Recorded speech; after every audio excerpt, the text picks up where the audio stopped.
Guys, 2 live streams in one night. Is 2 live crew up in here. Got to open a beer up. It's 5 o'clock somewhere. This is the first beer of the day. It's been a long day. Work has been crazy this week. It's been, being gone for 10 days to sick week, which is the participants we're talking to tonight. And then being back, it's been rough. I'm ready to go back. I'm ready to see friends again. If you haven't seen it, I did a little Race Car Friends video. I've really been watching it because I'm like, man, I miss all these people. So, I've been going through Instagram and Facebook as much as I can to look at all that stuff. So please, if you haven't done it yet, post up all your pictures. Everybody that's at home that is reminiscing about sick week is obviously looking at all that stuff. I will tell you, you'll hear the heaters come on and off. I've had them in here for about 3 hours. So I'm a little sinusy. Sorry about that.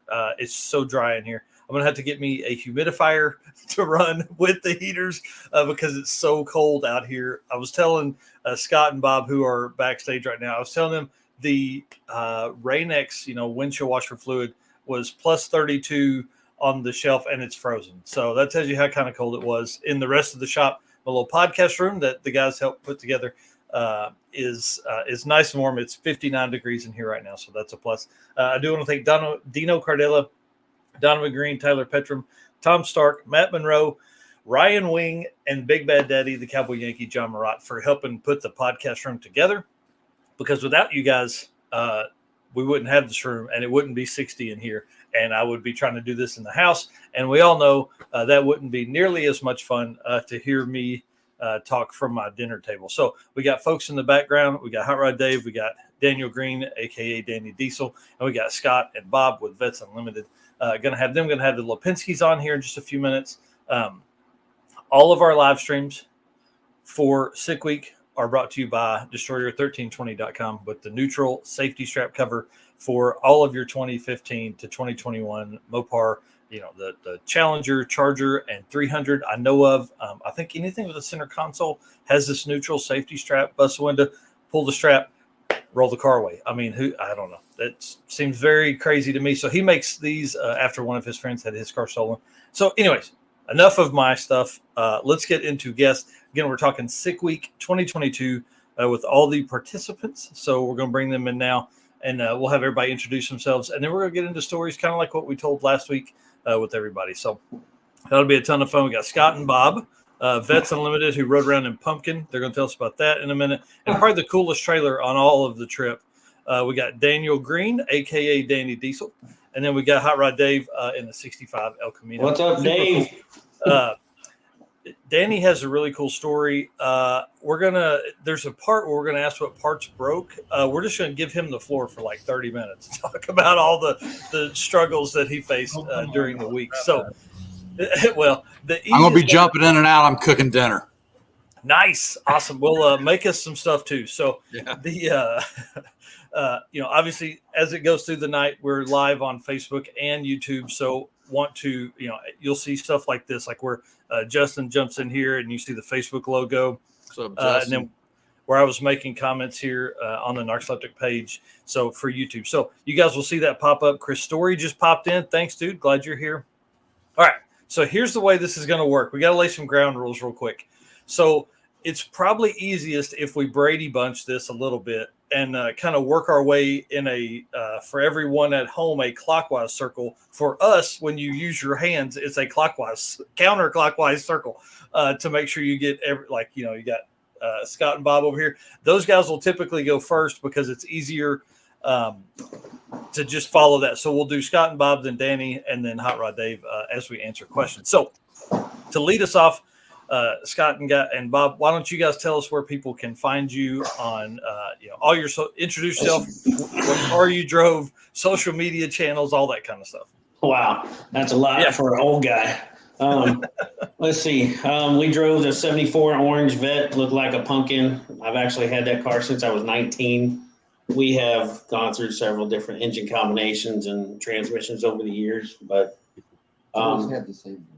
Well, since we've known each other for about 25 years, that car's, had a 400 small block in it, 4L80E in it. Now that was our first trip. We had about 2 miles on it before we took it on the test trip.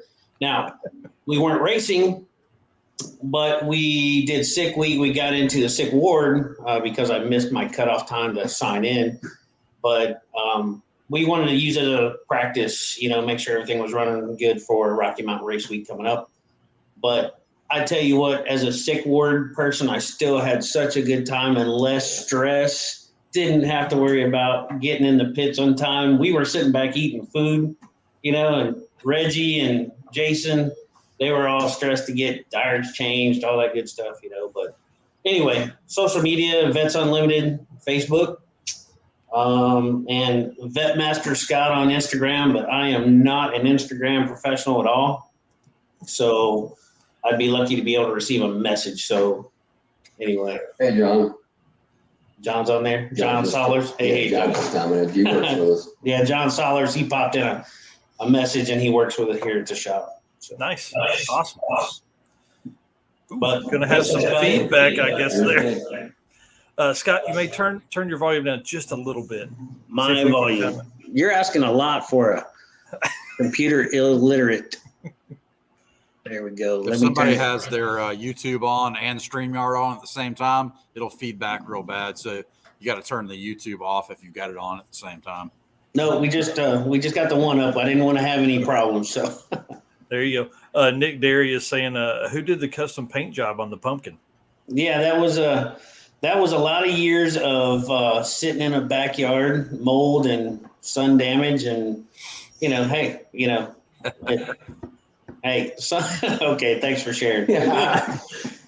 So, but dude, I thought it looked really cool, man. It's got a new bumper. Yeah, it's got a brand new trailer's bumper. awesome. What else you want? So, all right, Danny, you wanna tell us who you are? Obviously, if folks have followed for a while, you've been on a few times. I love you. Big hugs to you, man. And so you want to tell her? I'll tell all the new folks that don't know who you are. Yeah, so my name's Daniel Green, aka Danny Diesel. Basically, long story short, I sold everything I owned 2 years ago to travel the country to inspire people to live out their dreams, as I am trying to live out one of my dreams. So, yeah, we went to Sick Week.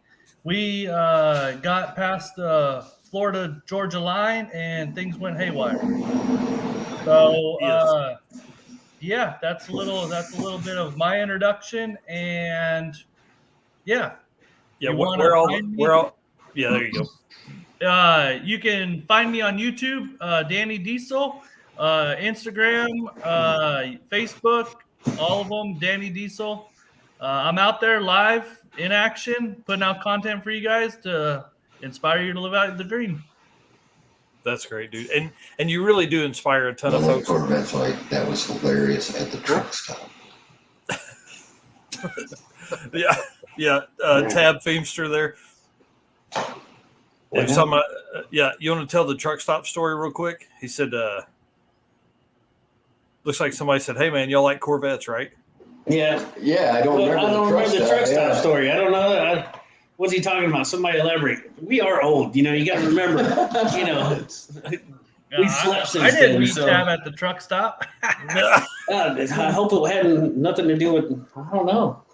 Well, hey, there was that. Hey, Myself. look, $20. Hey, Dave, you gotta We get talked to a gas when bunch you of go people home. at the truck stop in Georgia, I think, when we got into Georgia.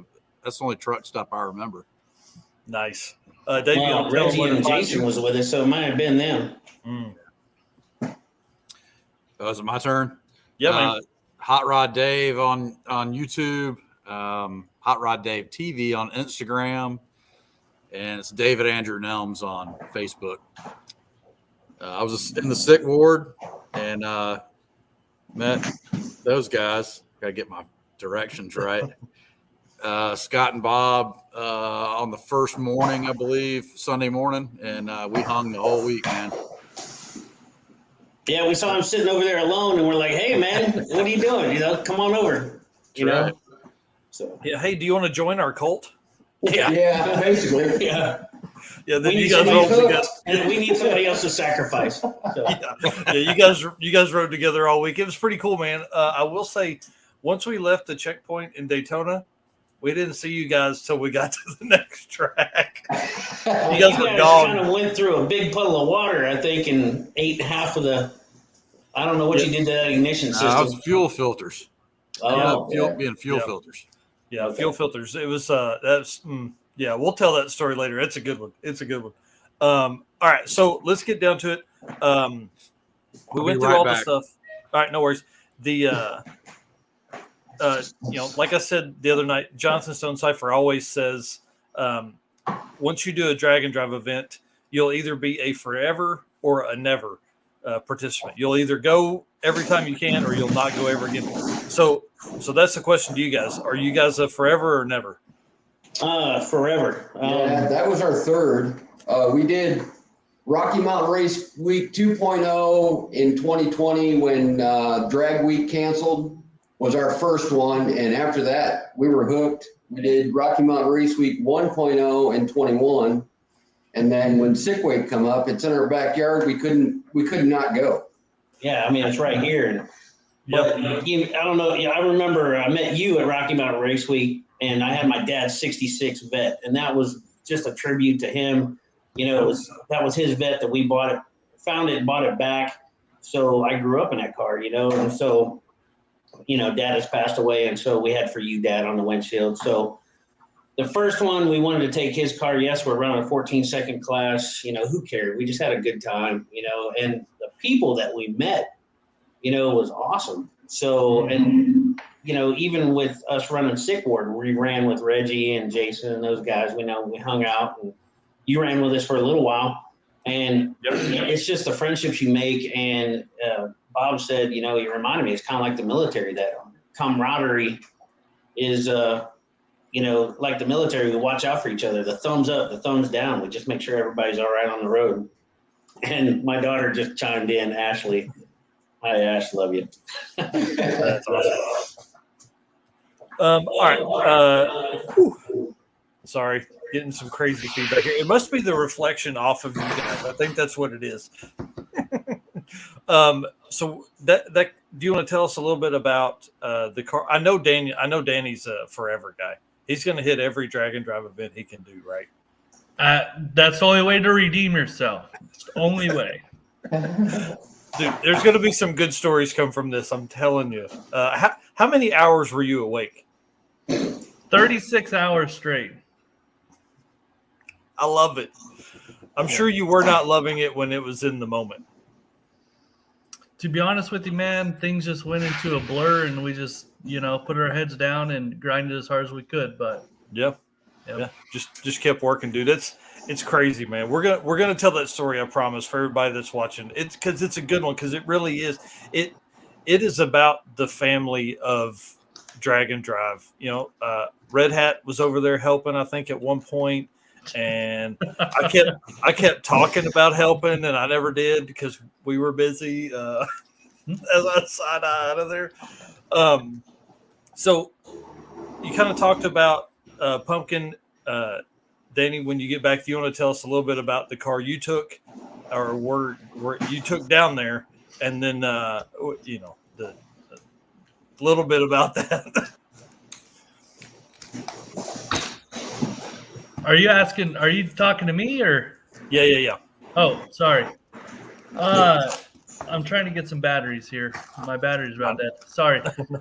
So yeah, about the car that we took down there is a 1989 Dodge Colt. So if you guys don't know what that is, perfect time for you to Google it real quick. Mm-hmm. But it's practically a Geo Metro. So we took a 2.0 liter DSM engine in and stuffed it into a 89 Dodge Colt, converted it into an all-wheel drive car, and took it from Washington State down to Florida for Sick Week. And, yeah. Wow. Yeah, and the car is basically it's a street car. It was built, or it was actually built about 3 years ago, and I bought it off of the guy that built it, and we reassembled it with the billet block and threw it together for sick week, and the results showed what happened. Yeah, it was. I'm trying to get it pulled up here pretty quick. It's a really neat car, and it would have been very interesting to watch. And it sounds like somebody's dragging something across their microphone. That's you. Sorry, didn't mean to make noise. Yeah, that's okay. Don't ever let it happen again. Yeah, it's just a squeaky chair. Trying to roll around and get comfortable. Keep it down there, man. Danny, you don't have any pictures of the car on your Facebook, dude. The only picture you have on your Facebook of the car is this one. Hang on, because this is a good one. If you just want to share my profile picture, that explains life. Yeah, that's the one I'm pulling up. that's the that picture there was taken by Chris Story. He took that picture while I was sitting in the tech line for 7.5 hours. Mm-hmm. Oh, geez. Yeah, and that was what 30 hours into working on the car, and you guys were trying to get through tech, so then you could really get back to working on it. It's an amazing story. We'll be working on an in-tech line. Yeah. I mean, it was on and off the lift a bunch. Like the portable lift guy had it parked in front of your spot because you guys were on and off. That was what was that? That was about 7 p.m. at night. We seen him pull in, and we're like, "Hey, bud, are you busy?" He's like, "No, what do you need?" I'm like, "Well, we need the lift to work on this car here." And that was on Friday night. Friday night of sick week. Man, no, Friday night before sick week. Yeah, and then all day Saturday, and then part of. I think we talked late Saturday morning or late Saturday afternoon, and again, you did all you could do. How many times did y'all have the trans out of that car? 4 times. God, four times in 2 days. I'm giving all the story away here. Dave, you want to talk a little bit about the car you took? I don't know if he can hear us. He took a super cool 65 El Camino. I'll let him tell the story, but it's a 283 Power Glide car. He's like, I'm making these eggs. Shut your mouth. Dave, you there? Dave. You're muted. Turn your mic on. There you go. Sorry, my family literally just pulled in. I'm out in the shop, and I'm cooking pork chops on the green egg, and I've got sweet potatoes in the oven, and my kids have been at their grandparents. They're out of school all week, and we're leaving in the morning to go to Valdosta to go to the Lights Out race. It's like the Fire World Series or whatever. Yeah, so we're trying to relive a little bit of a sick week by going back to Valdosta and smelling that manure. Yeah, man, it was brutal. I was like, "What is happening?" The dudes in the tractors are like, "Yeah, take that, take that, you bastards!" On vacation, we're like, "This is the hardest vacation you'll take." Anyway, you're the stinkiest. Yeah.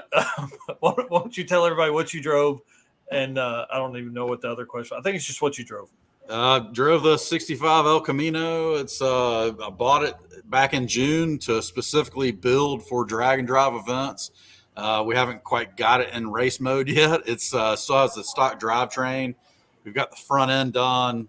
It's got tubular control arms. It has disc brake conversion, Viking double adjustables in the front. I've got a Fab 9. 9-inch with 40 spline axles and 370 gears and a spool sitting on the floor right here. I can give you a tour if you'd like. Yeah, walk us over there. We got Rob and Christy in the back. You want to see it? All right. Yeah. So here's the shop. There's the Camino. I don't know how well y'all can see. I can't see because I'm holding the laptop. So that's what I drove. Didn't give me any trouble other than keeps closing up the gap on number 6 spark plug. Likes to burn a little oil. And I'm doing an LS swap on that guy. And there's my Fab 9. And there's the center section and the Willwood brakes. And And what? Oh, you muted yourself there. There we go. Perfect. All right. Well, while you're since that kind of wraps that up, I'm gonna pop and let Rob and Christy in here as well, and they can tell us all their stuff. What's up, guys? What's happening? I don't know if everybody knows this that's watching, but you guys are like royalty. I don't know about that. Yeah, You can say that though, so there you go. Them little princesses running around. It was so cool to see them having fun. If everybody hasn't seen it, I did like a 2-minute interview with their daughters in the backseat of the Old Yeller Gasser, which is how many time champion, Gasser champion. We've run Rocky Mountain twice and Race Week twice. 4. See, that's what I'm talking about. Royalty. Yeah. And everybody knows the car. And it's super cool. So why don't you guys tell them, 1, where they can find you, and then 2, about the car too. You can find us Twisted Iron LLC on YouTube, Facebook, Rob LePenske, Christy LePenske, and then at Rob LePenske on Instagram. One of them there things that I try to use every once in a blue moon. All them social medias. Yeah, many of them. We got to get Christy on to post a little more on Instagram. I don't have an Instagram. Oh, really? Oh, well, then there's some other Christy LePenske out there. Oh, maybe I do. Maybe she's got one. I don't know. She doesn't ever use it. So yeah, that's for I've sure. never used it, so I might have one. Yeah, post on his then. We need more. We need more content. Yeah. Yeah, we're gonna try and get going more on Henrietta soon. Yeah. Get back on her car here now that got that sick week shenanigans over, and got Old Yeller sitting in the driveway with the cover on it, covered in snow right now, so it's not even out at the shop. So I've got to turn on the air conditioning. It's starting to get hot in here. Oh man, I'll trade you. And it was 80 degrees today. Yeah, it's 65 in my shop right now. I got all the doors I think up. you got up to like 13 today. Something like that. I know on the way to work it was -6. So yeah, it's for the weather to be back. Yeah, it's 17 here. I was telling everybody earlier, it's 61 in the podcast room. So it's 30 in the shop, 60 in here. Oh, that's nice. Yeah, it's not bad. So, hey, real quick before we get into the next round of questions, John Sollers, thank you very much for the reminder. Guys, share this out. We'll probably be on, I would think, an hour and a half, 2 hours, something like that. Everybody, this is like the precursor to everybody getting warmed up. So we're gonna have a good time and tell tons of sick week stories, and then lead that into all kinds of other car stories. So Rob and Christy, just so you guys know, we'll probably, as we ask questions, it'll start with Scott and Bob here, and then we'll work our way around to Danny, and then Hot Rod Dave, and then you guys. So it's just easier to kind of do that. We'll do that as best we can. Everybody screaming out at the same time. I mean, it's going to happen, but it's going to happen. So that's the way it works. All right. So, but out of everybody, you guys are the only guys that campaigned to car racing. So why don't you tell us, about Old Yeller a little bit, and then also, like ETs throughout the week and fastest you went. Let's see. So, just a little old small block twin turbo gasser, nothing fancy. Oh yeah. Okay. Kind of thrown together, but keep trying to make it better every year. Yeah. Things started off, we just had a bone stock 4.8 in it with a single turbo the first year, and had a lot of fun. She wanted to kill me. She had no desire to go, and None. Was about to kill me, and that was that. Nice. Ended up going, drug her out to the track, and made it through the first day. After that, we lost an injector driver. So, yeah, it was quite the adventure. But by the end of it, they're all hooked. Can't wait to go back, and went downhill from there. Now, got multiple cars, and less money, but more and more fun. More memories, that's for sure. Yeah. You're trading dollars for memories for sure. Yeah. Kids love it, want to be packed in the car. So yeah.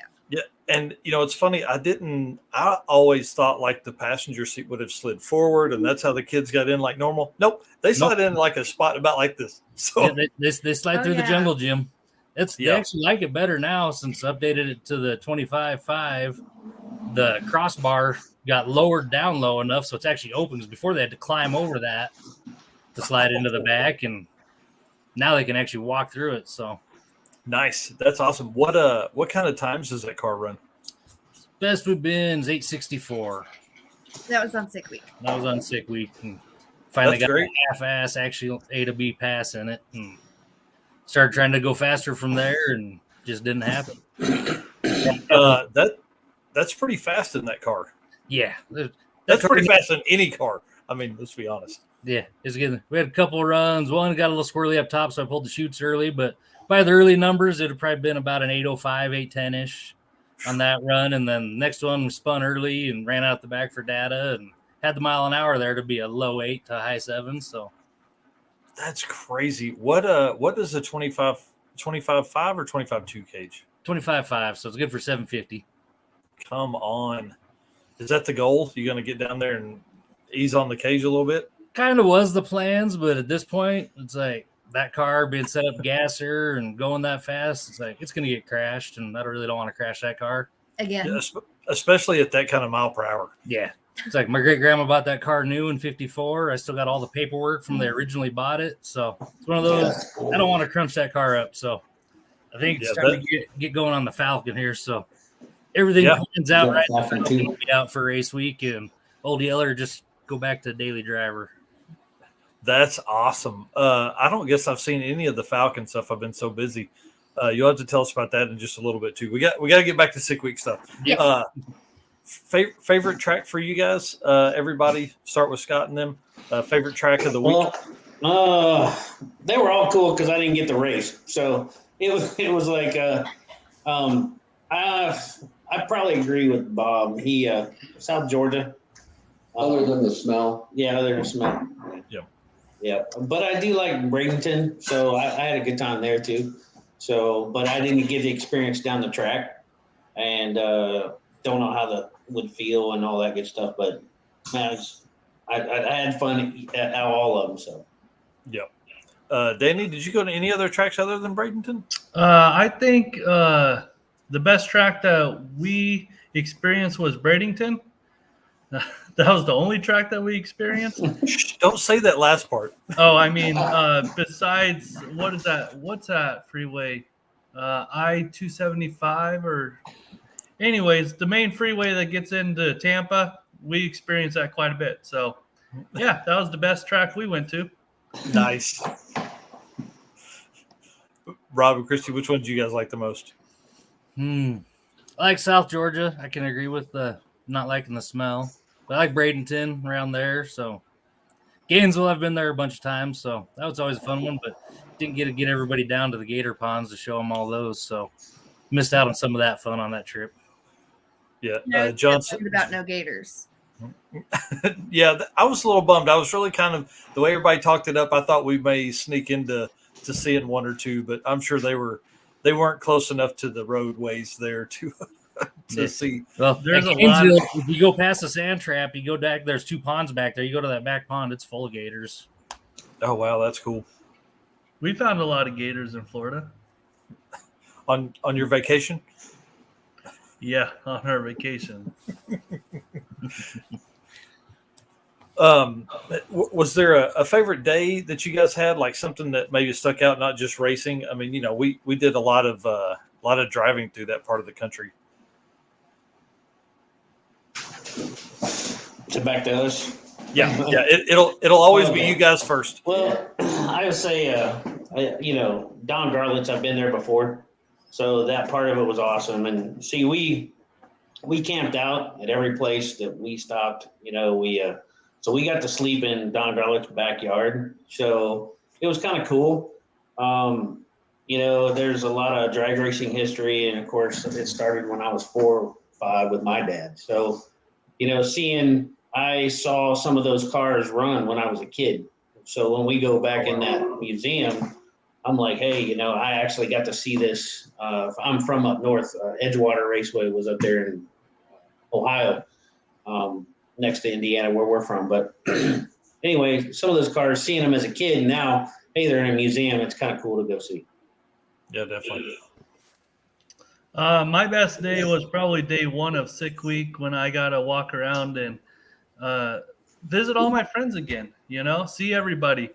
talk to everybody, get the encouragement and the lifting up that we needed on day one. So, yeah. I'm gonna have to roll with Gartlet's day. Being able to take the kids. I'd been at the museum once when I was around 12 or 13, but being able to go back with all the kids and everybody and check everything out, good time. Yeah, it was pretty neat. They wanted to watch all the movies. I want to go back and watch the movies. Yeah. Yeah.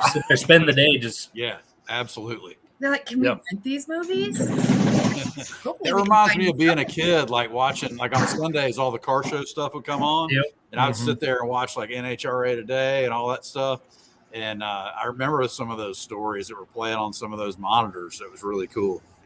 Yeah, the Don Garlett stuff for me was really neat. Like just the early performance stuff. Like, I mean, those guys are, I talked about it the other day, like, in the last live feed, like those guys are, I mean, they're casting aluminum intakes in their freaking garage and sandboxes to make this stuff, Yeah.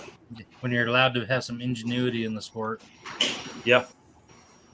Weren't so many rules and keeping all the fast guys fast and everybody else figuring out how to get more sponsors to pay for the fast parts, Yep. That's pretty neat. We're going to definitely talk about my next question is favorite checkpoint and why is it Don Garlett's? Which room of that place was your favorite?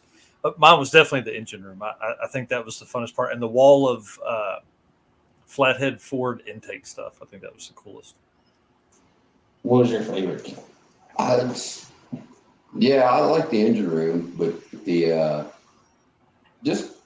it's got to be the largest collection of superchargers on the planet. Yeah. I mean, it's like every you couldn't swing a dead cat and not hit a supercharger. Speaking of dead cat, but no, yeah, and I like the antique section too. It's just where history. I'm not a Ford guy by no means, but it's like seeing all that old stuff in there. It's like, hey, this is where it came from. Early hot rodding, grassroots stuff, and coming from a low budget side, that's where I consider myself, and it's like, they were making parts like you said before. So just the old stuff, the ingenuity, a twin engine dragster there, up on the sides, it's just freaking awesome. So it's, different ways of thinking, trying to make something better, faster, having that idea of, I'm sure people thought that they were just crazy with some of the stuff that they came up with, but it's just awesome with all the history there. Yeah, I'll agree. Rob and Christy. Oh, sorry, Danny. Oh, he's lagging a little bit, maybe. Well, best checkpoint for me was day one. We got down to the end. We got down to the end of the road and turned right back around. So, yep, that was the best checkpoint, Bradenton, Florida. Yep. Sorry, man. Rob and Christy. So yeah, I'd have to go to the big room with all the race cars. Just the evolution of very early to up to the modern stuff. Yeah, the girls really like the antique cars, though. They, however, thought for some reason that all the cars would have been smaller. Right. And I didn't realize it would be this big. Yeah, they used to seeing all the stuff that were always around, all the small cars that everyone makes the hot rods out of and the race cars out of, small, lightweight. So they weren't expecting all the big sedans and gave them a whole new view of them. Right. I don't even think I made it to the other room. We were, it was late when I went in and Justin was like, hey man, let's get to the hotel. I'm tired. And so we bounced after doing I think we did the engine room in that main first building there. You missed a lot. Yeah. Yeah, we kind of speed walked through a lot of it. Yeah, we started off over there and did a really fast loop through and then went over to the other side. Oh man, where you headed? I feel like we're going on. Got to head outside to the smoking room. Oh, nice. Dave, what was your favorite of Garlett's, man? I mean, of course, Garlett's was my favorite, and I think all the rooms were awesome. I think the coolest thing I saw was, well, I don't know. I can't pick one. I really can't. But there was a Chevelle in there. It was like the first fiberglass funny car or something. It had fuel injection stacks sticking towards the front coming out of it. I've got a picture of it on my Instagram. It's a really cool car. And it was like the first fiberglass funny car or something like that. It was, I'd have to go back and read it. There's so much history in that place. It's insane. It's just where it's all from. It's really cool. And I think just having what blew me away was just the amount of stuff that was there. Like, somebody took all the past 70 years of stuff and just kept jamming it in this museum. You know what I mean? Like, and people I'm sure would donate stuff and pick up things everywhere else. So that was always really cool to me. Just to walk through. I did get to talk to Wes Buck of Drag Illustrated for just a second.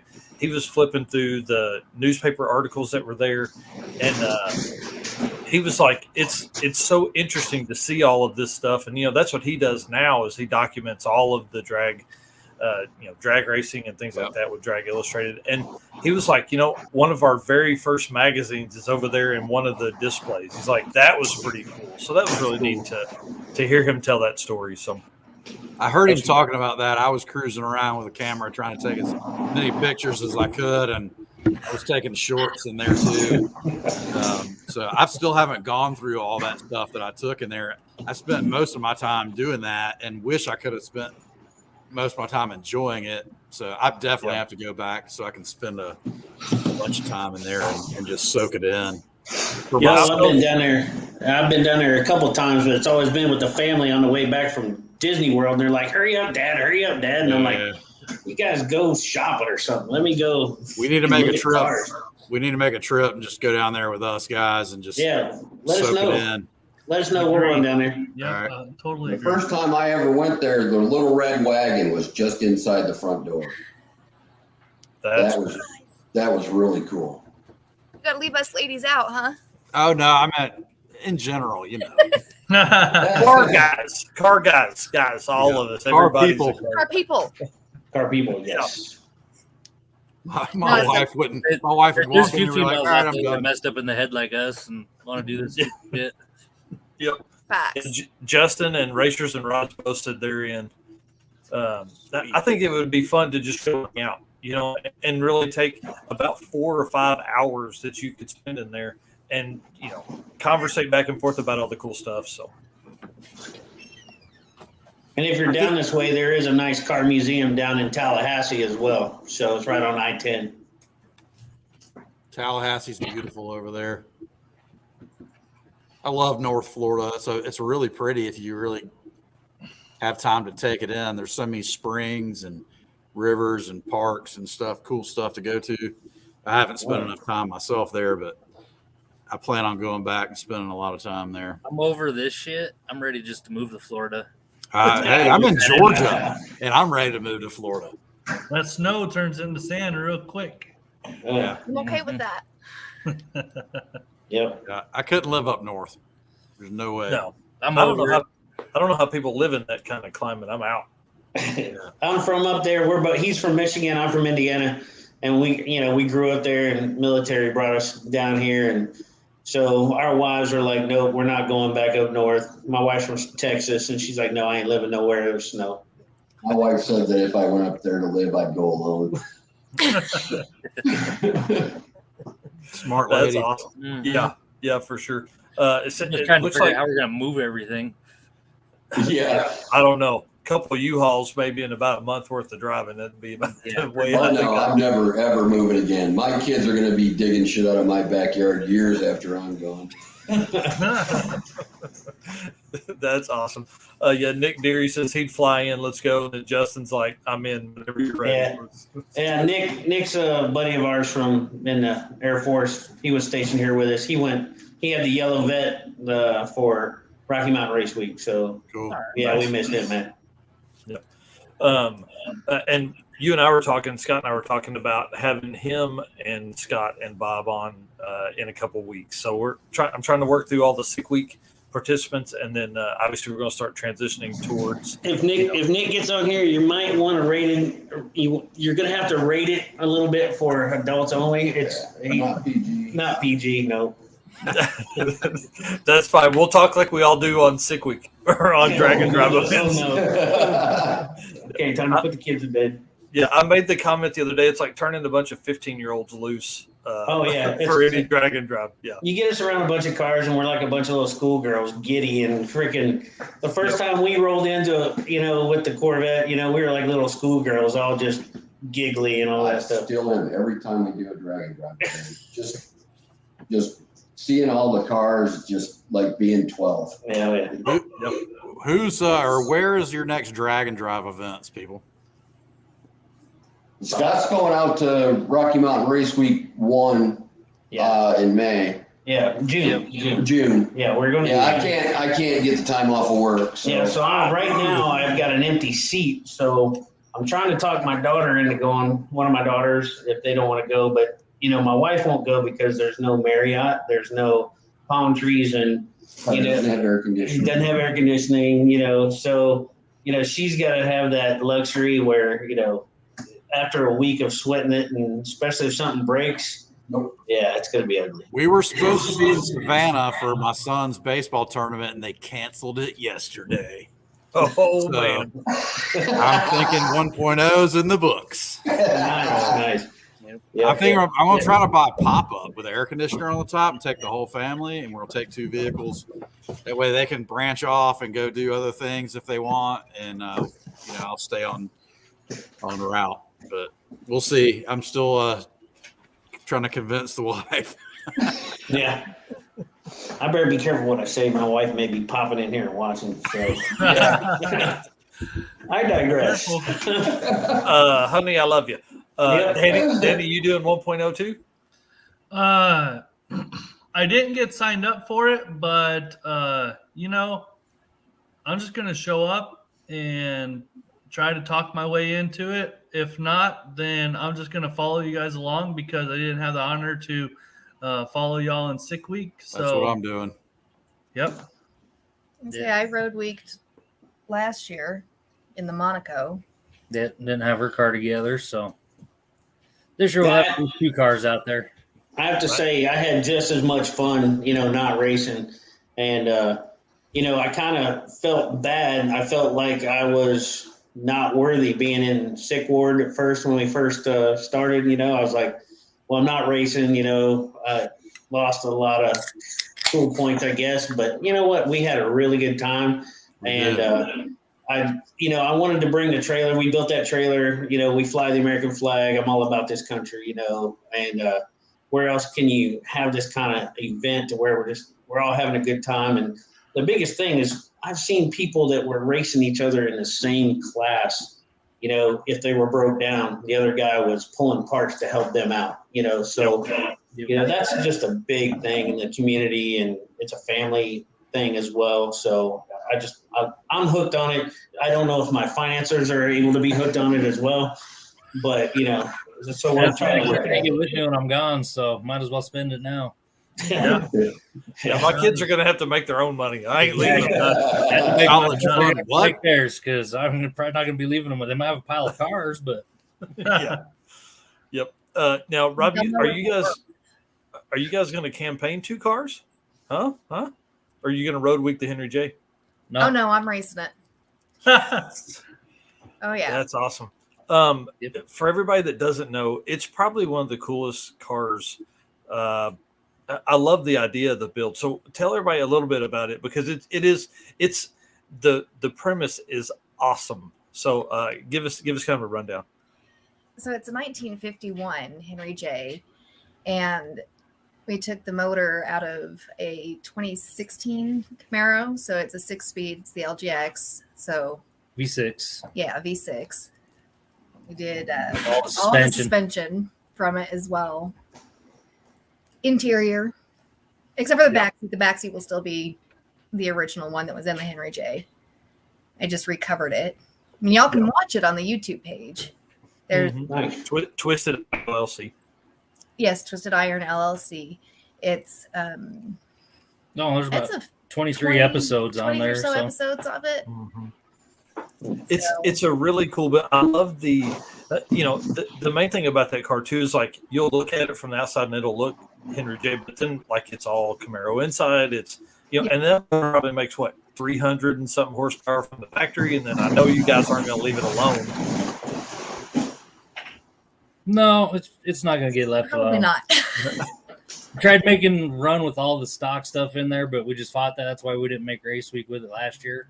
Yeah, too many issues with the. If you've ever seen a wiring harness out of one of those things, weighs about as much as I do.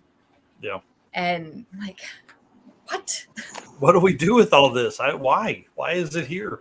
Yeah, we just never get any of it communicate and work like it was supposed to get the anti-theft out of it. So she got Fuel Tech 550 for Christmas. So Nice. that's what it's I been got getting ran. spoiled. Be back, fellas. That's pretty cool. That's going to be a neat car, and I've been watching all the videos on it for the whole time you guys have been putting it out. I love that kind of stuff. Just because it'll have air conditioning and all that kind of cool stuff, and comfortable inside, and be fast. Seats. If we can make those work. They'll work. Oh yeah, even if it's a toggle, the heat will come on. Yeah. I'm more worried about the AC, but Yep. It could still be a daily driver as well. So yeah. So one of the girls in the interview was talking about that'll be interesting because there's 5 of you guys that run around now. So with 2 cars, people are going to have some separation anxiety. right, Yeah. they will not be used to it at all. Yeah, they're realistically going to be this many cars there this year, but we won't go into details on that yet. That's too much money. No.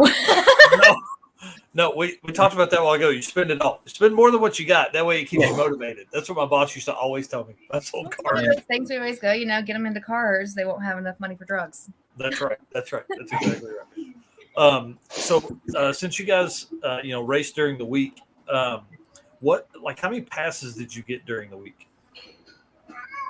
Because that was always a big conversation. We got 5 throughout the whole week. Let me see. Well, it's not for us. That's going to be for the only guy. that ran down Sorry. the track. Sorry. Yeah. I'm looking at Rob and Christy here. On Ended up. We just pretty much made one pass every day until the last day, and we made a couple. And That's then cool. I was going to go back for a third, but that's when all the crashes started happening and cooling off, and I almost crashed the car on my last run down there. Not many people saw it because nobody was paying attention in the shutdown area. So, but when the chute came out, hit that dip out there, and it picked the back of the car up, then turned me sideways and pointed me across at the other wall. So, figured that one was a pretty close call. It's like, probably better just call it a week. Jeez, dude, that's nuts. That would have sucked. Because at least with the damage from a burnout, right? Like you were doing a cool burnout. Yeah, I mean, it was one of those high gear, probably going way too fast, and new different radials. They got greasy, was out of the throttle and rolled out, and then all of a sudden it was like being on black ice. That's the car just came around. Yep. So don't want to do that again, especially at speed. No. Yeah.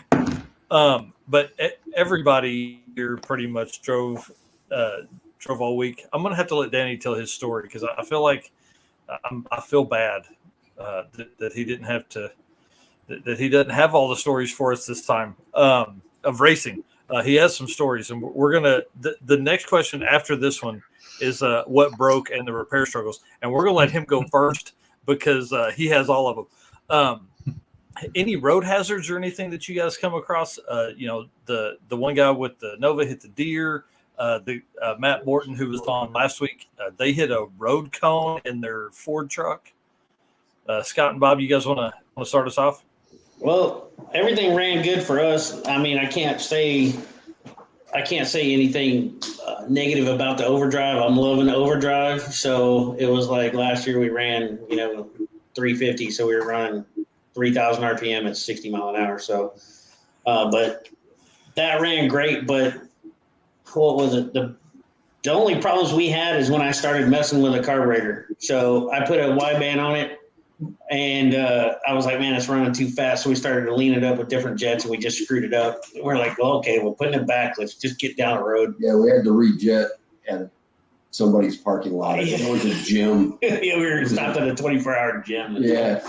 So, yeah, everything ran great until I started messing with it. You know, I was like, great. Trying to make it better, but it wasn't better. It didn't like it. So, But you guys, two alternators. yeah, Reggie, if it wasn't for us, he wouldn't have made a trip. So he took our alternator from my spare parts. You know how that goes. Helping everybody out. So, Well, his went out and left us at night, and then Jason ran up and got a new alternator from AutoZone and got it back, and it didn't work. yeah, it didn't work. You know, go figure. AutoZone brand new didn't work. Chinese. Yeah. You know. Anyway, but yeah, there's a video. Hot Rod Dave's got a video on YouTube where we wedged a road marker stick with a flag because to hold the belt tight with the alternator against the block. So he's going down the road with his stick wedged in with the flag flying and everything. So, you know, we had to do the MacGyver thing. And So you're muted, Daniel. You looked like you were saying something. But yeah, so yeah, there was all kinds of headaches, you know, trying to make it work, vice grips, you know, duct tape and sticks off the side of the road. You know? But we did cook hamburgers in the O'Reilly's parking lot. So. Yeah. yeah, at like 10:30 at night, right? Yeah. That's awesome. Danny, you want to lead us into some broken parts? Because he has a few. Where do we start? Let's start. You said earlier you had the trans out 4 times in 3 days or something like that. Yeah. So how about can we rewind a day before that? Let's do that. Okay, so we drove from Washington State to Florida in 39 hours. 39 hours. We drove straight through, took 6 hour shifts driving. Right, literally, I'm not even joking. Right when we passed the Florida-Georgia line, things just went haywire. That should be a country song. I don't know if my truck was upset with us or what happened, but about 50 miles in, past the into Florida, on our tow truck, it has rear air suspension, and one of our airbags blew. And so I pull around a 44-foot long gooseneck trailer with living quarters, the whole 9 yards. When one of your airbags blows on your air suspension, that pretty much limits you at that point. So yeah, we'll get into that later. But we limped it into Bradenton, Florida. Took us about 6 hours, but we limped it into Bradenton, Florida.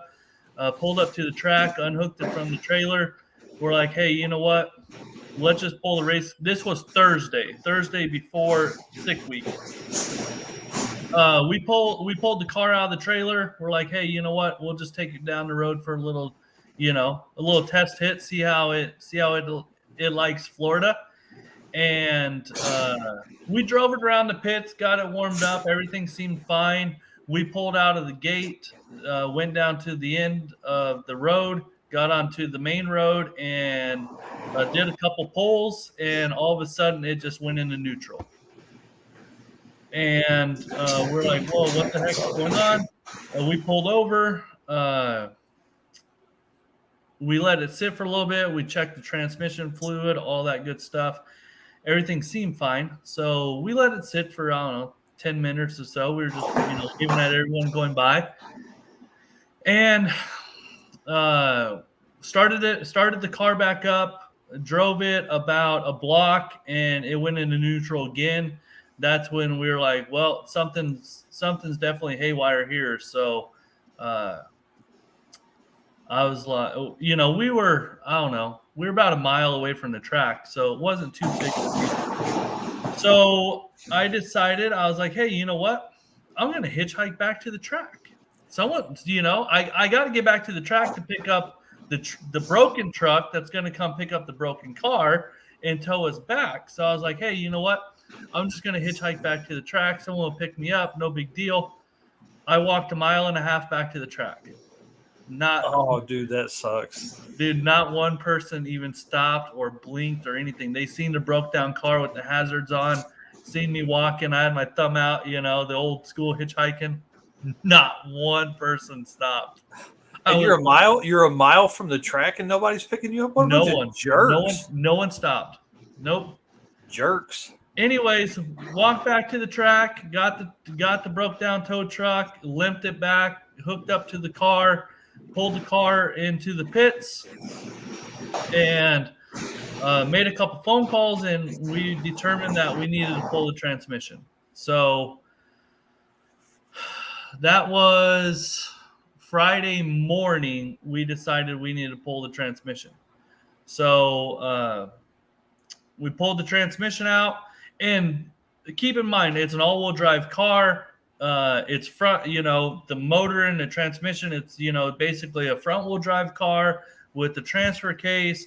It's not an easy drop the drive line, pull out 8, bell housing bolts, and out your transmission comes. It's really not that easy. So, I've said it multiple times on this podcast. I'm not mechanically inclined. I don't deem to be mechanically inclined. It took us 3.5 hours to get the transmission out. And that's still pretty fast. I mean, just be honest. When you've never done it before, I would say it's pretty fast. We didn't know what bolt sizes were what, and so we were up and it was a disorganized mess. But luckily we had Red Hat Scotty there and his dad. They were there to help us out a lot. So we pulled the transmission out. We made some phone calls. A guy an hour and a half south Florida said that he would rebuild it. Well-known DSM builder. So what did we do? We threw the transmission in the back of the truck and took it. And this is Friday night. The guy obviously works a day job. So, he said he could only build it, after work. So we're like, all right.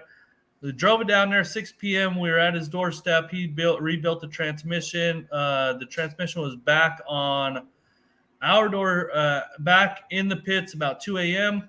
We woke up about 4 a.m. and started putting the transmission in the car. We got so that was Saturday. So the transmission's back. We woke up at 4 a.m. Sorry, all the days kind of meshed together. Oh, yeah. Yeah. When you don't have no sleep.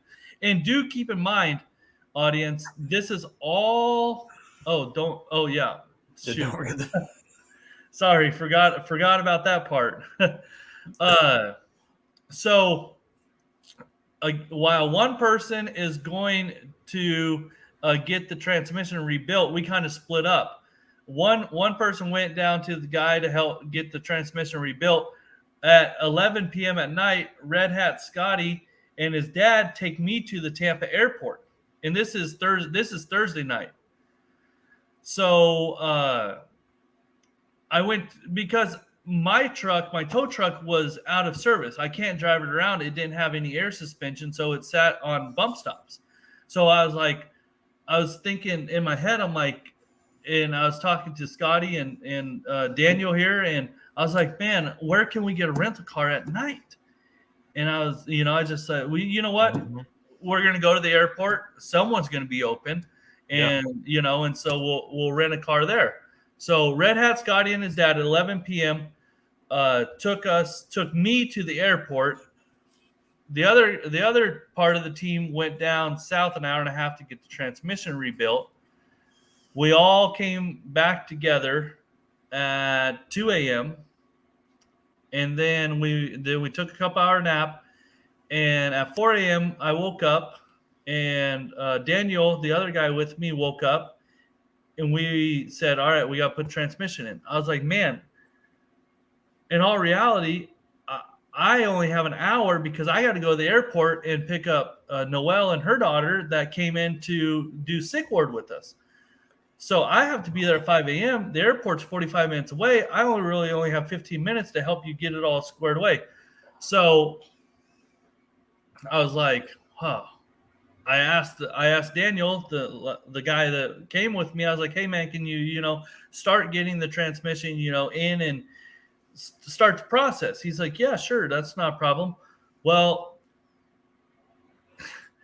I lost track of time, and Daniel calls Red Hat Scotty at 5 o'clock in the morning. Oh man. And keep in mind, we just went to bed. Yeah. He calls Red Hat Scotty at 5 o'clock in the morning and his dad and says, hey man, I need help getting this transmission in. Daniel had to run to the airport. So what happens? Dude, this is one reason why I love the drag and drive community. Yep. It was a no questions asked. Within, I think it was about 5:20, 5:30, Red Hat Scotty and his dad show up. Bright eye, blue tail, they're there ready to go. And they helped put the transmission in. I showed up about 6:30, 7 o'clock in the morning. But what happened is when we got the transmission back from the guy that rebuilt it, he sent us with the different converter. Well, we put the transmission in and got it like partially bolted up, like 40% in, and we noticed that the converter was the wrong clearance. It had an 1.5 inch gap between the flex plate and the converter. So we're like, this ain't right. We can't, this totally is not right. So out the transmission comes again. This is 8 o'clock in the morning on Friday. Transmission has to come out again. So we pull it all back out. We change out the converter. We put the old converter back in it, and we put it in because we knew that one clearance right. We get it all put back in. We get it all assembled. It's about 2 in the afternoon, 3 in the afternoon. And after that, we trying to think what happened. What people need to understand is like how hard it is to keep up with time. Yeah. Like there's no time relevance in this. And don't quote me on my time. Don't quote me on my days and times, because I might be talking about Friday when it was really Saturday. Right. I honestly, like I'm not even joking. It was all a blur because we were, we just drove. Keep in mind, we just drove from Washington State. Yeah. So we're sleep deprived already going into this event. Scotty, quit saying stuff, man. It's all bad. That's what happened. Okay, thanks, Scotty. Scotty got me to the next step. Okay, so we get the transmission, everything in. We start firing up. We start driving it, right? We take it down the road, and on our way back, we got a phone call that says there's oil everywhere. We're like, what the heck? What's going on? We look under the car, and I am not even joking, y'all. The rear main seal blew out. Dude. And this is Saturday. This is Saturday about 3 in the afternoon. The rear main seal blew out. Oh. We're like, come on. And I'm thinking in my head, like, when we put it up in there, did we mess up the seal? And we can't mess up the seal. There's no way you can. There's a flywheel in the way of doing that. Yeah. Yeah. So but we're thinking we just doomed ourselves. Transmission has to come out again. Pull the transmission out, and this is okay. This is Friday. Yeah, this is Friday. We pull the transmission out because the rear main seal went out, and all night Friday we're fighting this. And this is when like people started coming into the event. So people are coming in at like 2, 3, 4 in the morning, and people are coming up to us. How can we help you? Hustling Horsepower. Nick comes over and he's like, "Hey man, how can I help you?" And we also had the car on the lift at this point too. So we have a group of people around us to help us, and so we're figuring it all out. We get the new rear main seal. We put that in, and and we got the transmission back in. It's now 4:00 in the morning. And we're like, whew, thank gosh we got that done. You know what I mean? That was crazy. We take a 3 or 4 hour nap. We wake up and we go to start the car. And the rear hang on real quick. So this is now Saturday night. Saturday night at 4 a.m. the day before the event, right? Because we started on Sunday. Saturday night, 4 a.m. Yes. So Friday night you don't go to bed till 2. You're back up at 4. Saturday it's again 2 a or 3 a.m. Saturday was 4 a.m. Yep. 4 a.m. So you've been up since 5 till now 4 a.m. again. Okay, I wanted to catch everybody up to understand the story longer. Like I said, I apologize. Yeah, dude. Hey, I'm with you, man. It was all a blur, man. Yep. So we get the transmission back in, and come to find out the rear main seal is still leaking.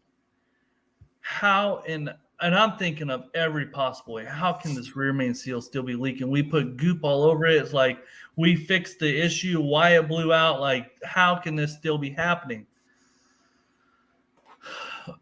And then some other issues happened. So Saturday, we determined that we sat around. And we determined that there was no possible way that we could fix what needed to be fixed, because the converter was showing signs of issues. The rear main seal was leaking again. The team was extremely exhausted. There was just it was not right for me as quote unquote team captain to push my team to pull the transmission out again. It's literally, for someone as inexperienced as I am pulling that transmission out, it's a 4.5, 5 hour job to pull it out and put it back in. So I just couldn't put that on my team anymore. We had tons of support. We had tons of help. The lift was there. The portable car lift guy was there to help us, but I just couldn't put it on my team any more to pull the transmission out again. Yep. So, so you guys see the comment there, Tab and his friend, I forgot what his name was, but anyways, they came over and helped us reinstall the new airbag. That's a whole nother story, but they helped us reinstall the airbag on the truck suspension. I put out an SOS. What was that? Saturday morning? No. Friday night, I put out an SOS on Facebook. Brett and Tab. I put out an SOS on Facebook that said basically, hey, you know what? I got my hands full here. I need all hands on deck. I need people to help us. We are struggling. We are trying to make this event, and I need help. That was a really hard thing for me to do, but Tab and Brett came over. They installed the air spring on the truck, my tow truck, because we already hung our hat up. We already said, hey, you know what? Enough is enough. We can't push our team any further. So we were just going to do sick ward. Yeah. So anyways, that's kind of the story. Things just went haywire. It was out of our control, but we are the car, just to get you guys up to speed. The car is put back together. The car is running and driving. that Monday morning while you guys were running down the track, we actually shipped the car back to Washington and had it back to Washington by Thursday. And there was a new transmission and converter and everything sitting there waiting for us. So the car's back together. We are looking to be at TX2K. Oh, cool. And we're going to, try to. Dang, that's in a couple 3 or 4 weeks, and that's the weekend of my birthday. Oh, all right. Huh. Now that I know I got a friend down there, I may need to come see you.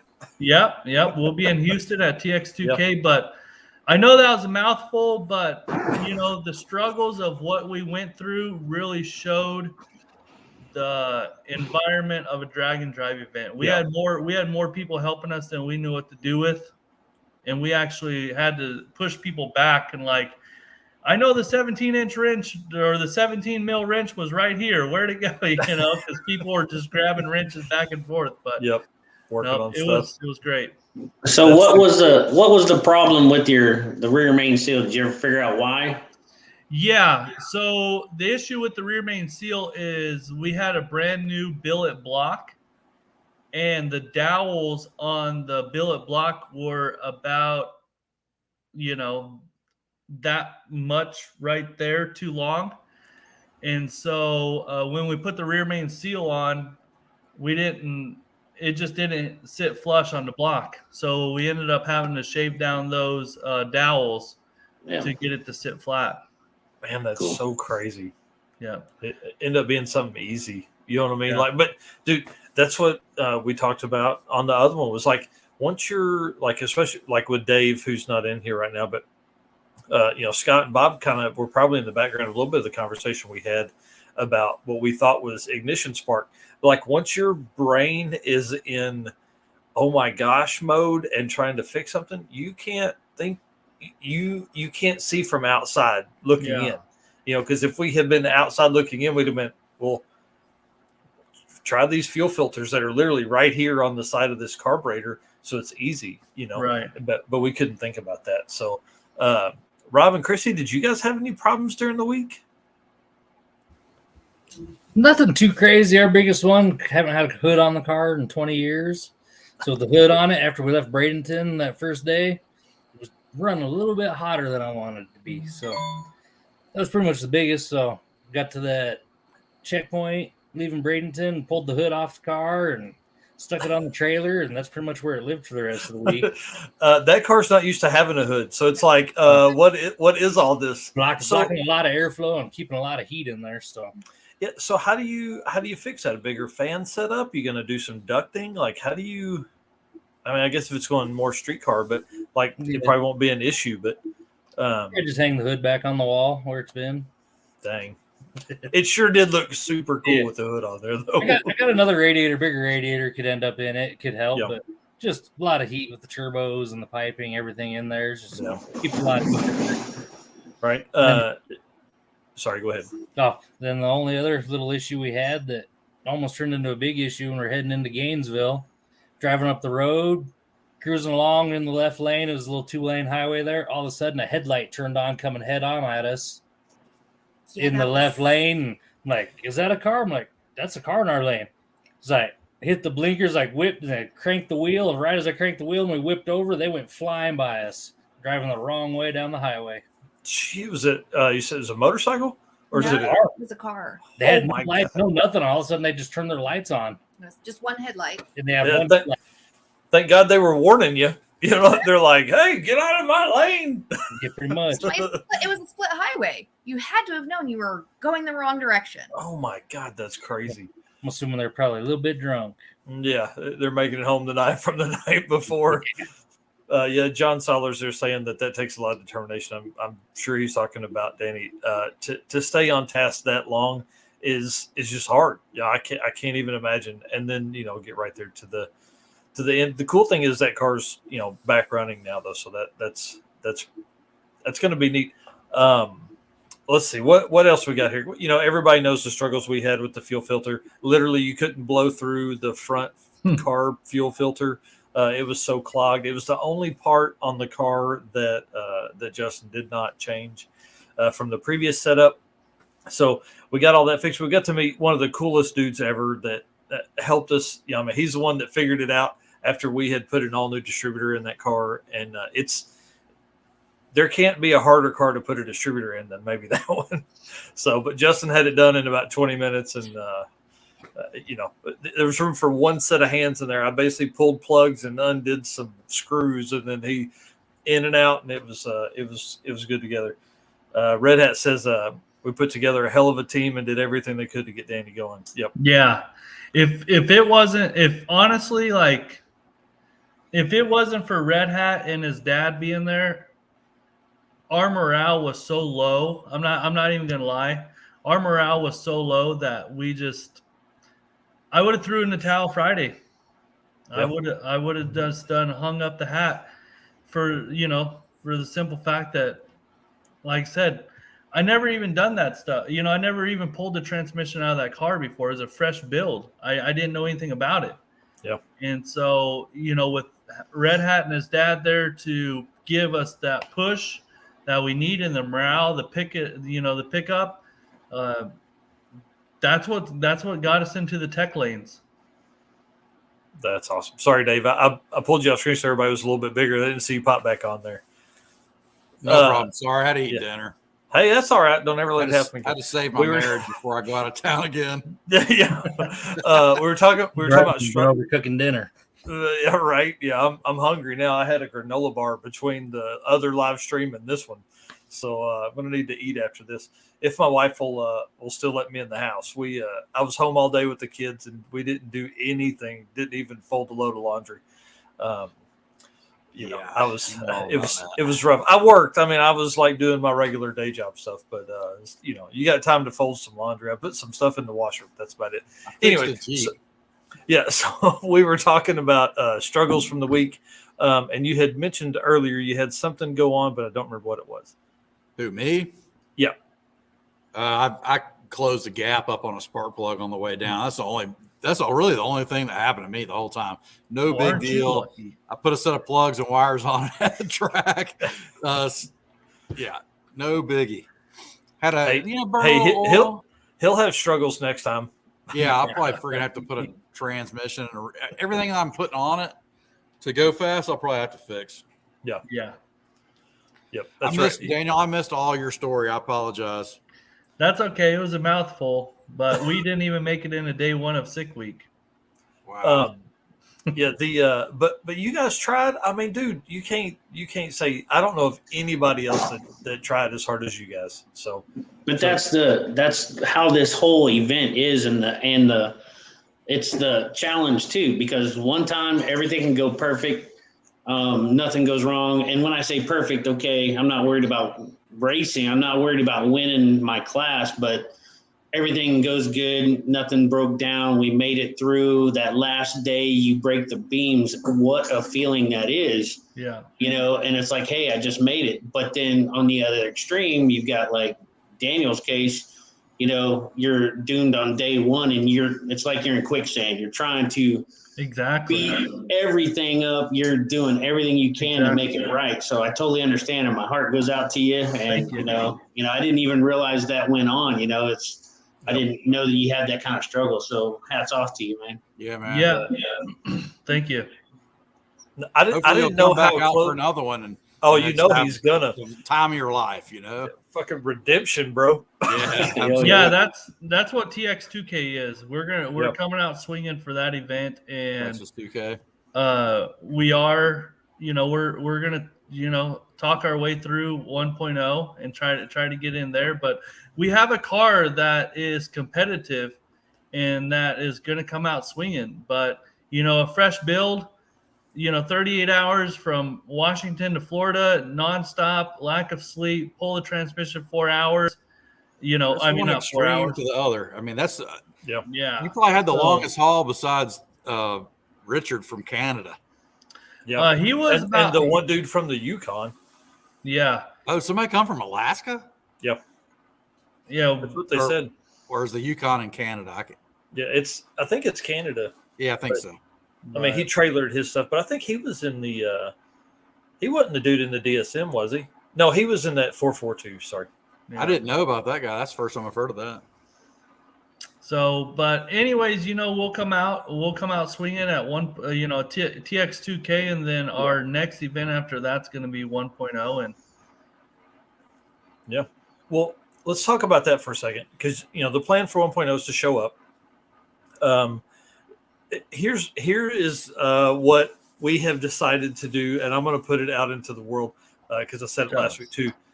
We're just going to show up. Like, we're going to try and register. I hope to get invited back with the amount of sick week coverage that I'm putting out, across social media. I mean, we've built, I think we posted 200 and something Instagram posts tagging sick week since the start of it.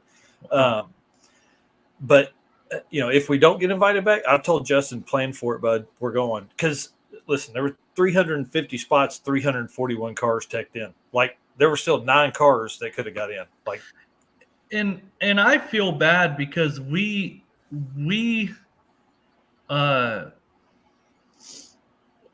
took up someone's spot that could have potentially been in there, but it was a milestone for us to even tech in. So I feel bad that we potentially took someone else's spot, but that was. I have to be a little bit selfish in that aspect. We had to tech in. Yeah. I mean, like here's the thing. Like, there were 9 spots available. Somebody could have taken if they. Right. Well, the same thing with us. Told, if you want to show up with one of these events, you're probably going to get in because at the last minute somebody's going to drop out or break, and they'll let you in. Well, they were I telling was on us the waiting list, and you were too, right, Scott? Yeah, they were telling us to go ahead and check in. We could have got in, but I didn't bring slicks, and they changed that rule this year that we didn't have slicks, and I'm like, okay, I'm stuck. I didn't plan bring on slicks it, either, and I could have raced, but I was like, I'm just not ready. If my shit's not fast enough, I'm just like, that's boring to me. I'd rather drink beer and watch and film and get covered. Yeah. Content. So I'm not a very good racer. My reaction times suck. It's not what I'm there for. I'm there to talk to people and get stories and have fun. Yeah. So anything like that. If we don't get in registered, I'm always going to get on the wait list, because then you'll know 100%. But if you don't get on the wait list and you got the car to go, just show up. Like, here's the deal. A lot of times people use that as the crutch to, oh man, I didn't get in. Yeah, like, dude. Well, and Danny, that's why I love you, bro. Like, because, like, Danny does it. Like, he don't talk about it. There ain't no, blah, blah, blah. It's like, if he puts it in the world, it's going to happen some way or another. So that's awesome. That's it's pretty cool. And that's why I love having you on, because I hope you help inspire more folks to just get out and wrench on your stuff. Because that's why we're really doing the motive. That's why we're out here. So, well, I'll tell you, we put 10,000 miles on the cart last year, and then this year, I've got to put a trans in it, but we'll put 5,000 or 6,000, 7,000 miles on it again going to events. That's what they're built for. No, during race week, I'll put more miles on it during that 1 week than we will at any one time during the rest of the year. Yeah, agreed with that. Mine, we beat on it here, but that 800 miles we just did was more than I think it got last year. So, yeah. I did 2,000 miles in 1 week, and I'm about to do another 500-mile round trip. There you go. That's awesome. So that's awesome. But that's just a stock 280. I mean, it's nothing. I'm not driving a race car around. It's a future race car. Yeah, but it's something that you've worked on. So that kind of, that goes towards your mechanical skills. Yeah. I do want to say hey to Jason Schaefer. I posted it up all ago, but dude, I love you, man. Love you, bro. What's up, Jason? Listen, y'all, I want to tell a story real quick, and I've told it a whole lot to anybody that will listen. But Jason let me ride in the chicken coop, big block blower, coupe, 31, 32 coupe, whatever it is, something like that. Y'all, I literally sent my wife a text message, said, I need one of these so bad. And she said no, which is a fair statement. But we're rolling like 50 miles an hour, and somebody comes up and they're taking pictures, and Jason gets giddy, I guess is probably the best word to say. And he's like, watch this. And he like mats this thing listen, if it takes off at 50 miles an hour and blows the tires off pulling a trailer, I'm in, bro. I'm in. So I had the most fun that week with that car, and it was like a 30-minute ride. We rode to lunch together, which I that think dude's was awesome. He came by the house the other day. We went to lunch last Sunday. Oh, that's cool, man. Him and his wife were coming through to go to a funeral, so I got to meet his wife, and they're great people. I mean, just fantastic people. Yep. Yeah, Jason, I need my alternator back. How does he got it from Reggie? Well, it's at Jason's house up on the shelf. Oh, So Nice. Reggie take it off when he loaded it on the trailer? yeah, he loaded it on the trailer and left it at Jason's house so I can get it back. I was like, that's my backup for Rocky Mountain Race Week. I got to get it back. Yep. I do want to say thanks to Danny. He's popping out to eat. I really appreciate him coming on. If you guys haven't seen the other live streams with him, you need to do that. He's also on one of the podcasts. You can find all of our podcasts, Narcoleptic Customs, on any of your favorite podcast site. He has a great story. And really, when he says he's not really a car guy, he's telling the truth. Like he's not a huge car guy. He just is literally living the dream, and it motivates everybody around him. I do want to say Kimmy Solers here says a great idea for a mobile mechanic with a trailer that acts as a rolling garage. There was a guy running around, I feel like, that had a little bit of he could fix stuff. He had some tools on the thing. But what I think we're going to do is I'd love it if we would have welded the axle up on Justin's car as we drove through the week. But we didn't want to break the Ford 8-inch. And you know how that goes. We don't want to tear stuff up in a spot where we can't fix it. Can you put a mouse spool in those? I don't know anything about the 8.8. Well, it's not an 8.8; it's an 8-inch. So it's like it's like a 7.5-inch GM car, or like a S10 rear axle. You know, they suck, and there's 25 splines, and the axles are about this big around and brittle. Yeah. So now with the mobile mechanic, doesn't that kind of infringe on our rules? Well, so I think not if you're out and about. Yeah, if you make your pass or you're on the road to the track, I think you can still work on stuff. So, because you can get help then too, you know what I mean? Right. You just can't have Lincoln Locker. Yeah, like Tom Bailey was hunting a welder like the first day. Yeah. Well, Tom Bailey needs a welder. I'm like, anybody can do that. Right when he left the track. Yep. Yeah, we thought it'd be really fun to. Hey, Jason, you should have got a lot of money for that thing. Yeah. Jason said he sold the alternator off the shelf. Also, Jason, you want to give Angel pets for you? Yeah. Skyla says, "Will you give Angel pets for her?" Is she the one that painted Angel's? Yeah, they did. They painted Angel's awesome. Yeah. Nice. Yep. Yeah, they Angel got to play with my Bailey dog Sunday when she came over, and nice.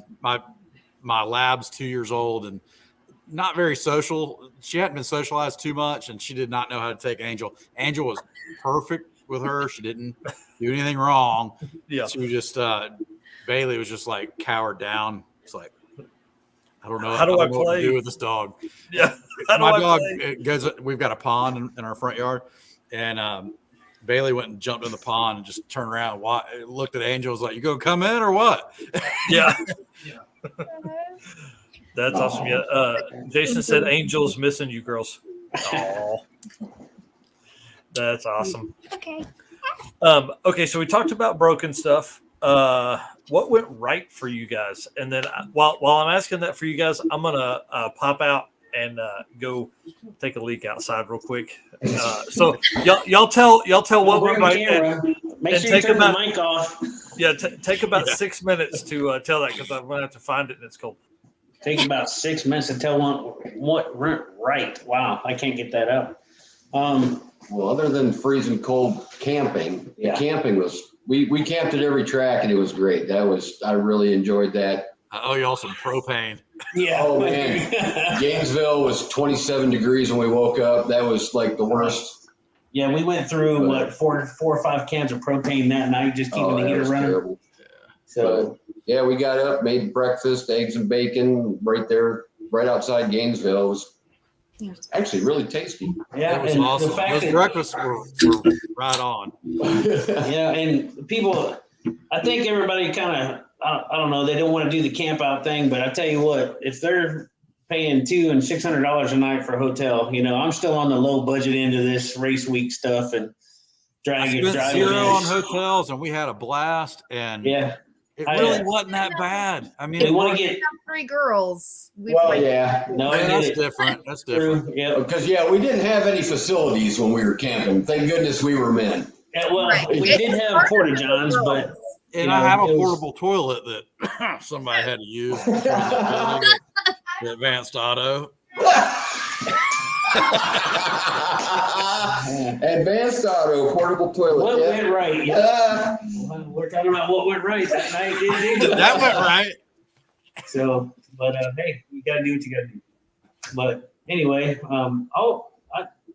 I just had a blast. I think everything went good. Even when things did go a little bit sideways, it was all good. So we had a blast. So it's up to you, Miss Christie. I mean, we really didn't have any problems, so pretty much everything went right.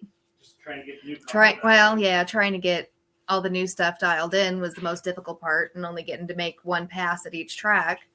It was like, okay, well, so then we'll change this and hit the next track and see what that does. But so that was pretty much, the only issues that we had was, so everything was just kind of, it was right. Y'all came by me Saturday. I was coming in. I was driving down. I drove the El Camino all the way from Georgia, and y'all came by me around, maybe Tampa or something. I can't remember where it was exactly. Y'all came by me like just booking it. Not me. Yeah, I saw it was like a yellow right by. I was running like 70. I think that cruise control's got a mind of its own in that truck sometimes. I just look down and it's doing 95. That was us. Yeah, I can believe it. Yeah, My mirrors are only like this big, and I was the whole trip I was expecting to see a bunch of people, and I didn't. And then once I got into Florida, I saw a few, and I saw y'all and another guy with a little red, maybe 63, 65 Nova. Y'all two came by me at different times, skinning it back. Kim, At that point, I was tired of driving, so I hear you. was that? Then on the way home, he made me drive. Sweet. I've never hauled a trailer before. I was struggling on the way back. I mean, I was struggling to keep myself awake. Well, since it rained out on the beach day, the girls didn't get to enjoy the beach. So Saturday we should have left at like 4 or 5 in the morning.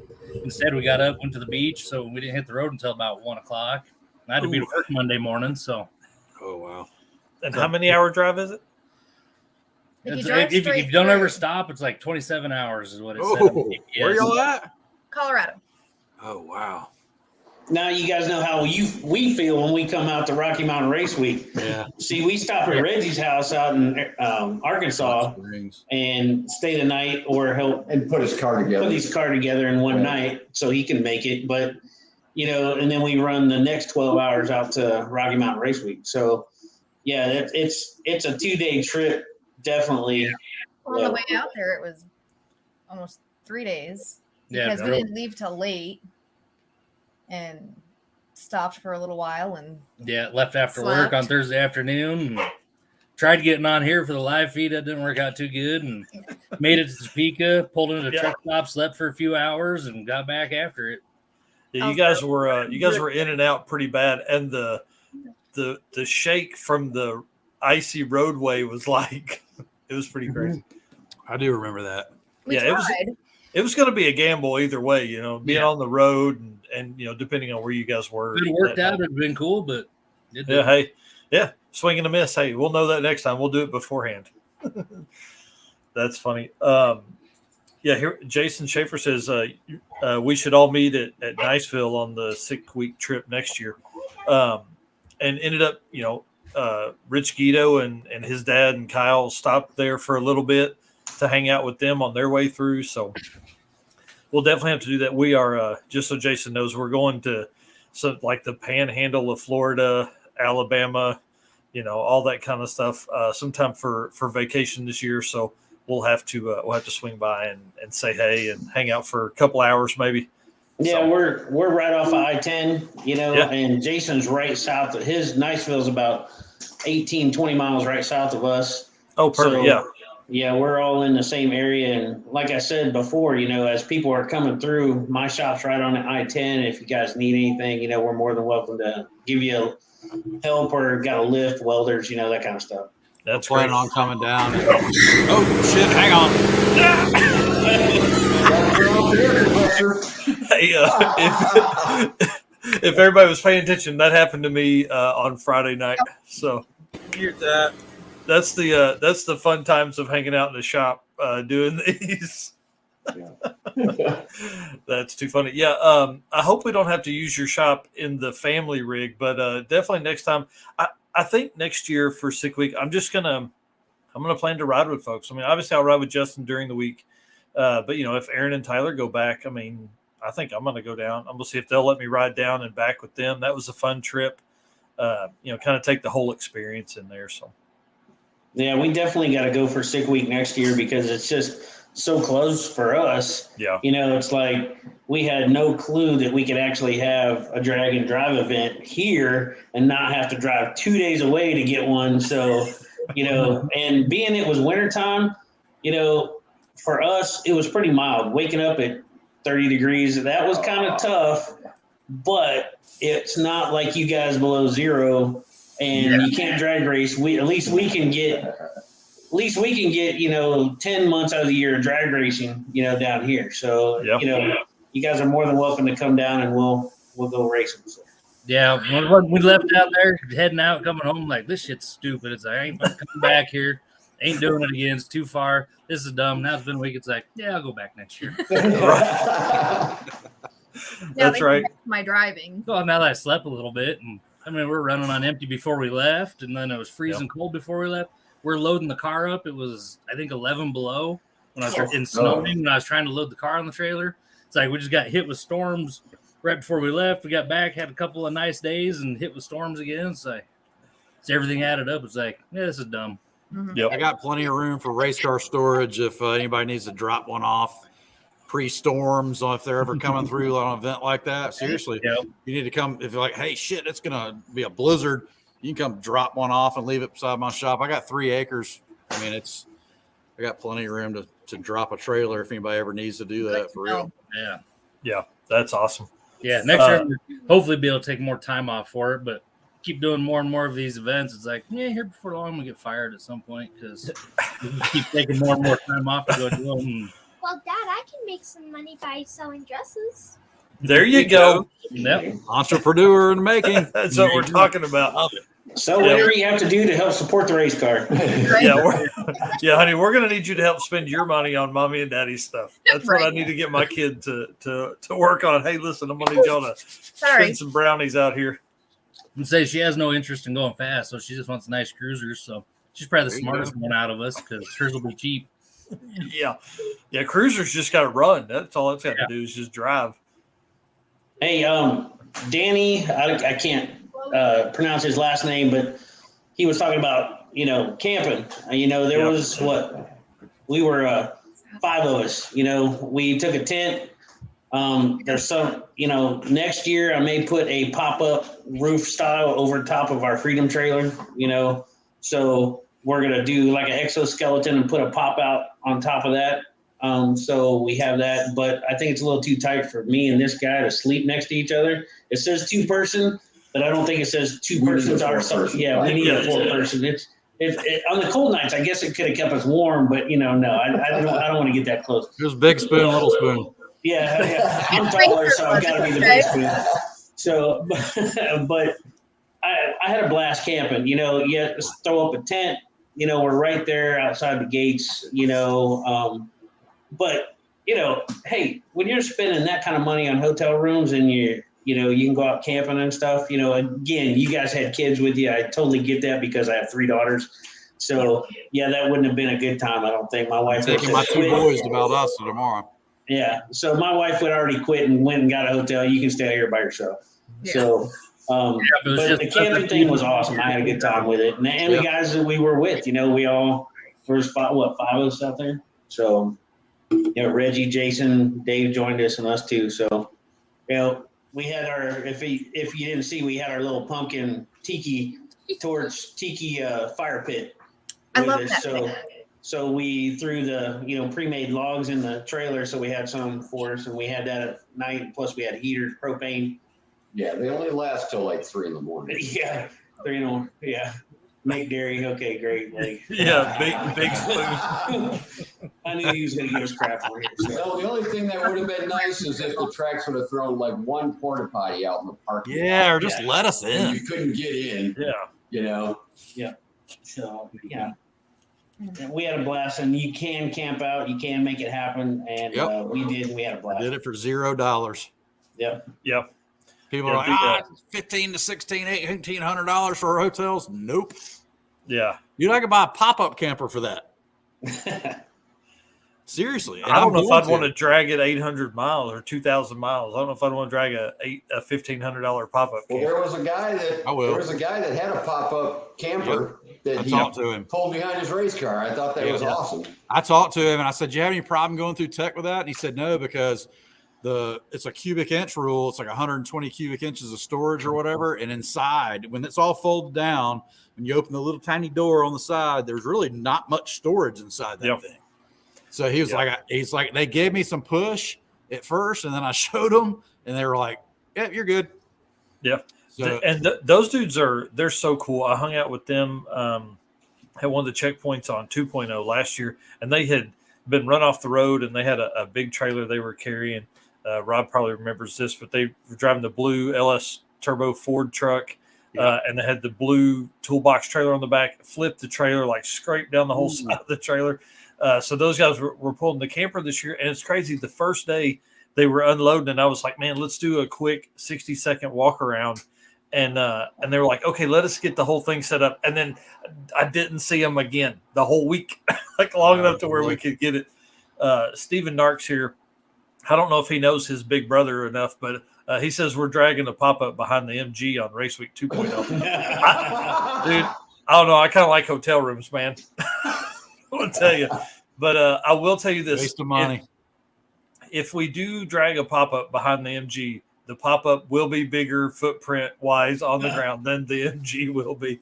Yeah. The car is so tiny. We're going to get to know each other in ways we didn't know we needed to. So you can sleep like 9 in a pop-up, or the right pop-up. Well, I was talking about being in the MG, like literally our shoulders touch in that car. So being there for a week. Corvettes are the same way, man. Yeah. we're both well over 200, and we're sitting there. It's not much room, and so it gets kind of tight.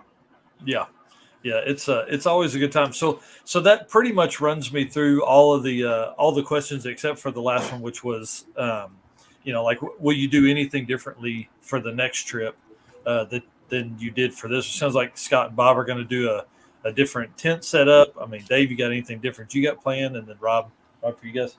Well, if I make it to 1.0, I'm bringing a pop-up. That's my plan, so I can bring my family with us, but it's going to have an air conditioner and a generator, quiet generator. Yeah. And the El Camino is going to have some balls by then, I hope. That's awesome. Rob, what do you got, guys? What are you going to do differently for the next one? I mean, you guys have a pretty good program set up. Hopefully bring a car that weighs about 1,300 pounds less. That'll help a little bit too. Yeah, I'll help a whole lot. Yep.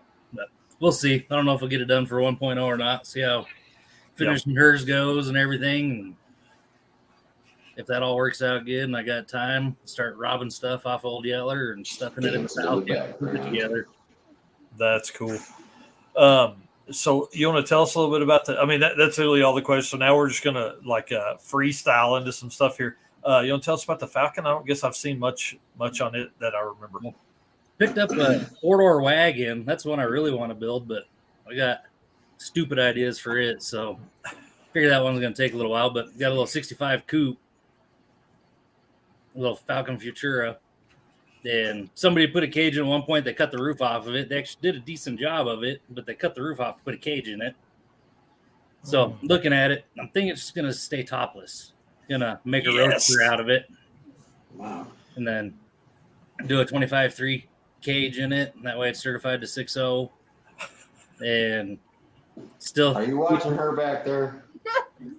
She's shaking her head. No. That's great. Yeah, she did. It'll be so much easier to get in and out of if it's got no roof though. yeah, because it'll only be a 2-seater too. So, Oh, that's why she's saying no. but still, leaf spring, radial car, same deal, and probably put this motor and setup in it and try to go fast. That's awesome. Well, I mean, that car, yeah, just like you said, I mean, that's 1,300 pound it'd be flighter for 1,300 sure. pound flighter. Yeah, it'd be 2,500 pound car.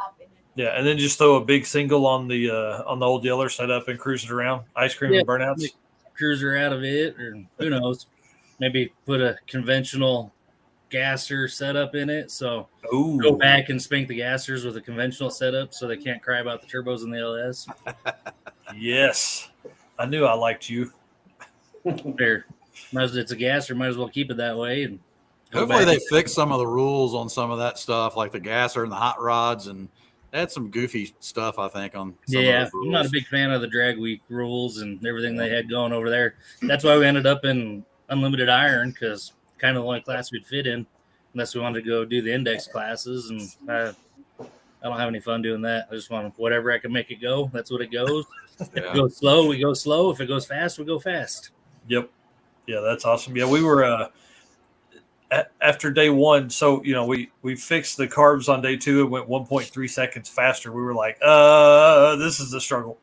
So that was a bit of a problem. So, yeah, next time we'll be more consistent. I think that's probably our only plan.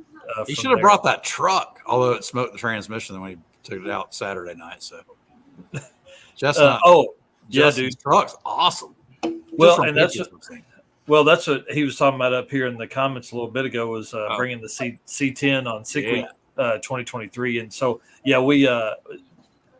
he asked me early on what I would rather take, and I told him the Model A just because of the content I wanted to get during the week. I didn't want to have something we'd be working on.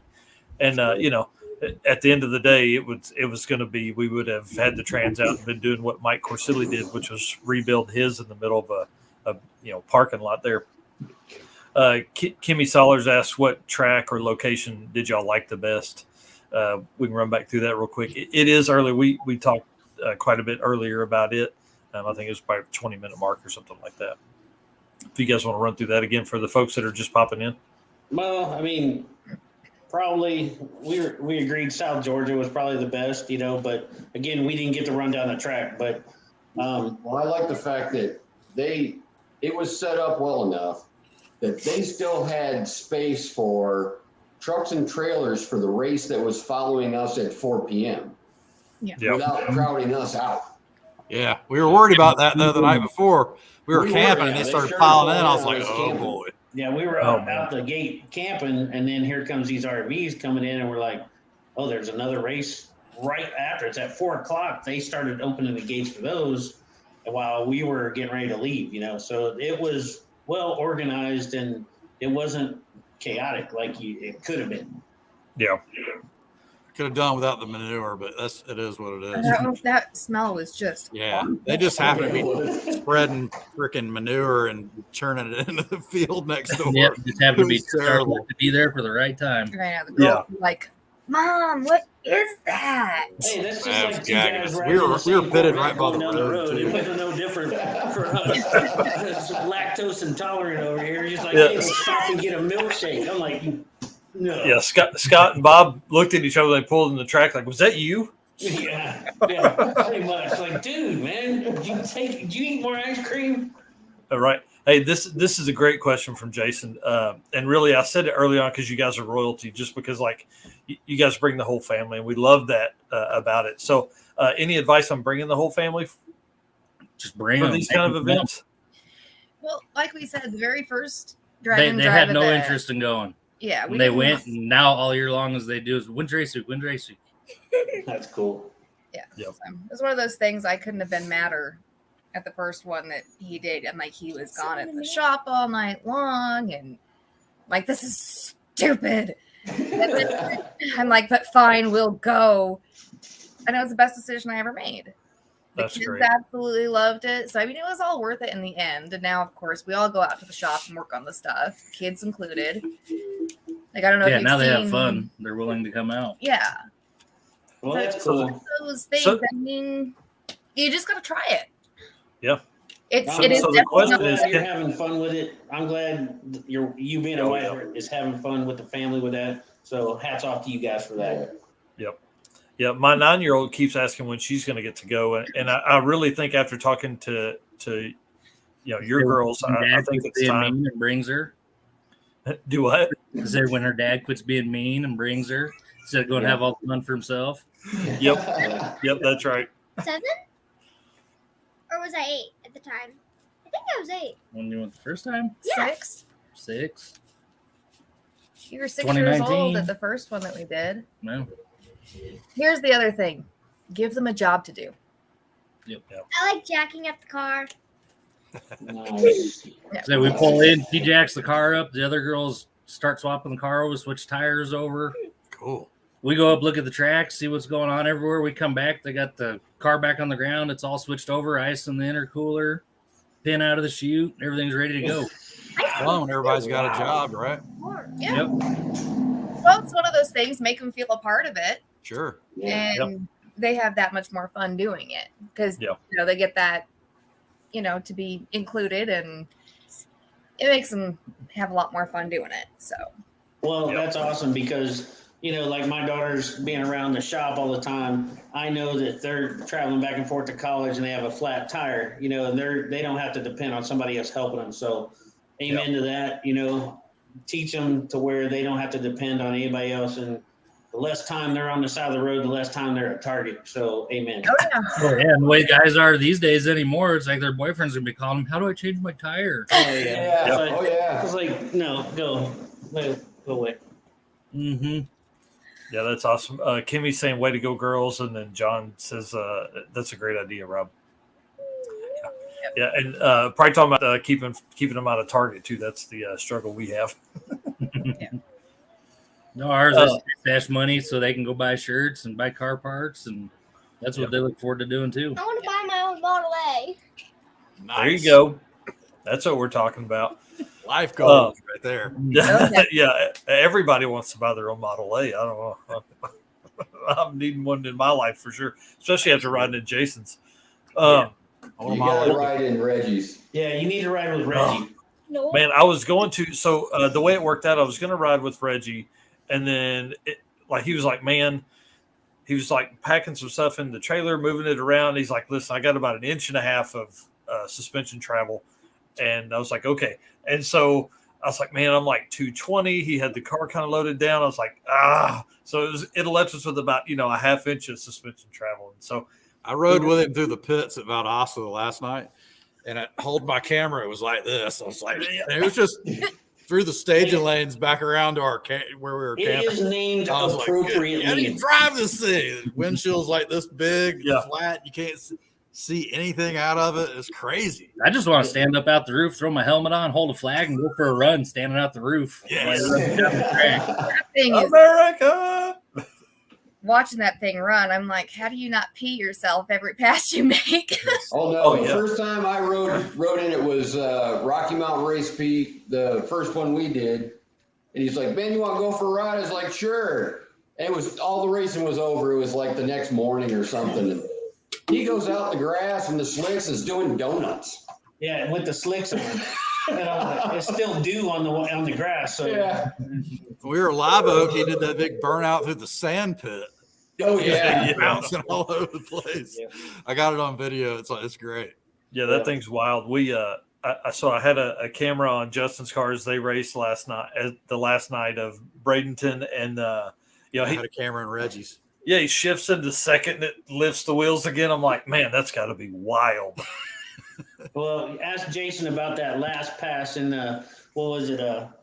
Kearney, or at the drag strip, Kearney, Nebraska, where his slicks were messed up and he took a left turn to the wall. Yeah. Ooh, that's never fun. No, Brian Mackey there says his daughter likes being part of the crew. She gaps and changes spark plugs and monitors the bottle pressure. Hey, that girl got with it. She was busy That's awesome. every time I saw them. Yeah, we did a little 60-second deal with him on the car, and she was working, I think, the whole time we were doing that, moving tires around, getting things ready to go. it's super cool to see that, you know, that next generation getting busy with it. So I'm training a few myself. Yeah, I'm gonna have to get that kid out here. She's gonna do the drag and drive event we host. She's gonna do it with me in the old truck. So she's gonna have to learn to put some radials on the old truck and all that kind of stuff. So let her practice in the shop. Yeah. They helped me dismantle the cart. I didn't let them touch the Sawzall. Maybe I need to let her get a hold of the Sawzall. Then they'll be really interested. Right. Destruction. Yes, that usually gets everybody motivated. She's hilarious in the background. So You're about destruction. Guys, what haven't we talked about? I mean, other than every other part of every other week of our life except for sick week. All right, I want to throw out a little tip on our communications in the car. I have a loud car. All right, it's not as loud as Reggie's. Of course, his exhaust is pointed at his face. So I can't afford a $3,000 headset and radio and all that kind of stuff. So for those guys that are looking for something that's cheap and affordable, yes, this is great right here. I got on eBay. All right, and I got headsets for a Cessna intercom. Okay. Cessna intercom box and some headsets. I think I paid $150 for the whole set. It takes 9-volt batteries with microphone, with headsets and everything. And we wired it up. So it's an intercom, just like in a plane. Him and I were talking back and forth to each other. And yours will do 4 people. Yeah, 4 people can be on one box, and it takes 2 9-volt batteries. Okay. So you plug in less than $200 here. And we also have audio input, so wiring genius. Add Bluetooth wired into it. Yeah, so Bluetooth. we can play music off our phones. Off the phone, and we all ran CB radios, so we piped the external speaker into our headsets, so we're talking on the CB radio at the same time. Even being a loud car, we were able to talk back and forth. So no, it's not as fancy as the brand names out there, but for people that are racing on a budget, $200, you can have an intercom system, and especially with the loud cars. Instead of me looking at her going, what? Yeah. What? Yeah. And all of a sudden she's screaming at me, I can turn over there. If you've got somebody that just wants to talk your ear off, you may just have to say it's broken. It doesn't. That's not me. I'll give them No. I'm talking about Jason. If you're riding with Jason. Now this one, you'll be unplugging your headset because you'll take it down, pick back up. She'll still be going. Yep. So anyway, cheaper intercom system. They work great. It's worked with us for two race weeks now, drag events. So just a little tip for somebody who wants to put one together. Well, and I think that's what we'll have to do for the MG, just because of the way the wind noise in that car is always brutal, and anything that's open cab like that. So we're gonna have to do that for sure.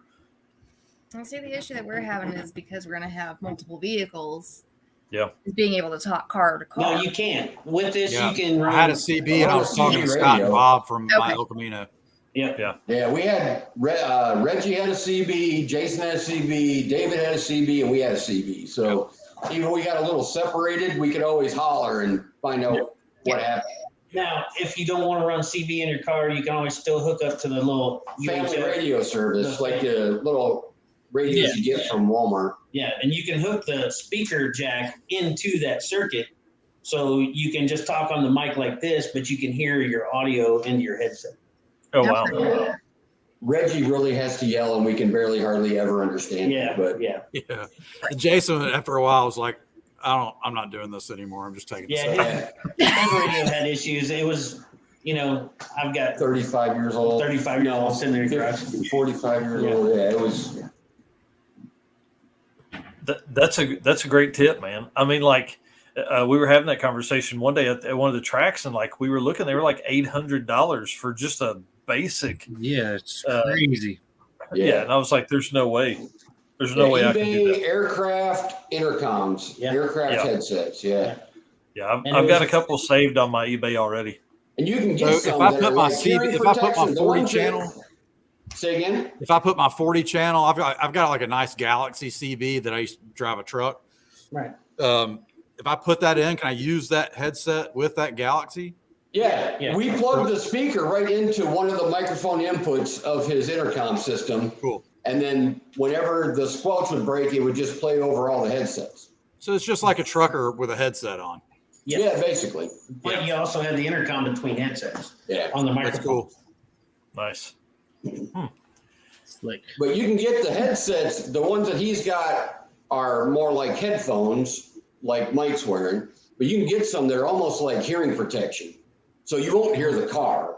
Right. You'll just hear the speakers. They're not as comfortable, but The wind noise, just the wind noise from just having bad door seals and stuff in the El Camino. By the time I got back, I went to dinner with my family and I was yelling Oh, at the table, and they're all like, "You're talking really loud." Like, Everybody's looking at me in the restaurant. yeah. Yeah. The older I get, that kind of noise is what I hear more of than people talking. So like you just get all of that background That's about all. white noise. Yeah. Yeah. Yeah. But you've done cool stuff in your life. I haven't really done anything cool like that in my life. So fast cars and all that cool stuff. I cut the radio up, to try to get above the wind noise, and then I cut it down every once in a while when I think I might hear a rod knocking or something. Was that a lifter? I hope. Yeah. With earmuffs on, all that, you can actually hear all that shit so much better. Yeah. Like, you can hear the tones change. You can hear the little stuff in the engine. Because then I'm like taking it off, going, like, what is that? It's like you hear it with the earmuffs on, but then you can't hear it. It's like, all right, I can't hear it. That's awesome. Well, guys, what do we want to talk about? I feel bad. Like if the struggle I have is like, if I don't have notes, I'm like, I don't know how to freehand conversation here other than talking about like this. We'll just talk about people's bounce. cars, which is what I love to do. So, Scott, why don't you tell, like, are you going to keep taking pumpkin on stuff? You got other cars you're going to take? Well, I mean, yeah, sure, we could take other stuff, but I've got a big tire car that we run here locally that it's been to more car shows lately than drag races because I don't have time. But plus our local track just shut down management and all that kind of stuff. But I would love to take that but trying to get it registered and all that kind of stuff, trying to get it in there, then no, it wouldn't be feasible. But like I said, I've had that car since I was 19. It's going to keep getting faster, but my limit is right now. I've got a cage. Yeah, it doesn't have a cage. So that's the biggest thing. So the next step, I'm going to freshen it up before Rocky Mountain Race Week. I've got bigger heads, bigger cam for it. I've got a set of twin turbos for it.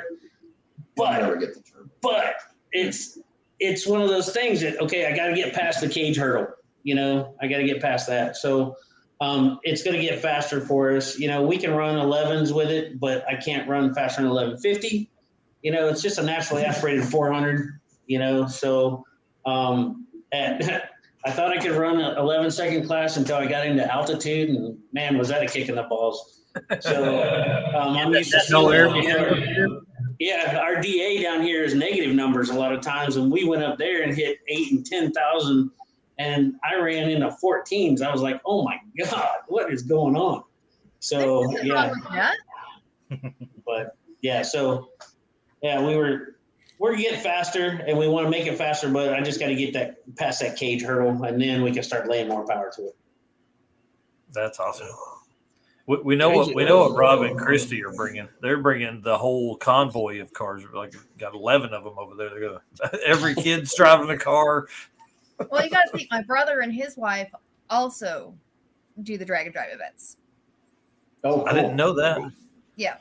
Yeah, so they have that S10 Liv Moss and Musket Ball. I don't remember what year that is, though. 74 Dart. 74 Dart. Oh, cool. All the bare metal with the tractor flaps. 74 door. That's a big one, isn't it? It's still the smaller. Is it? Okay. Yeah, before they turned into the big old boats. Yeah. I couldn't remember what year they. Yeah, that's like the Swinger or the Scamp, right? Same body style.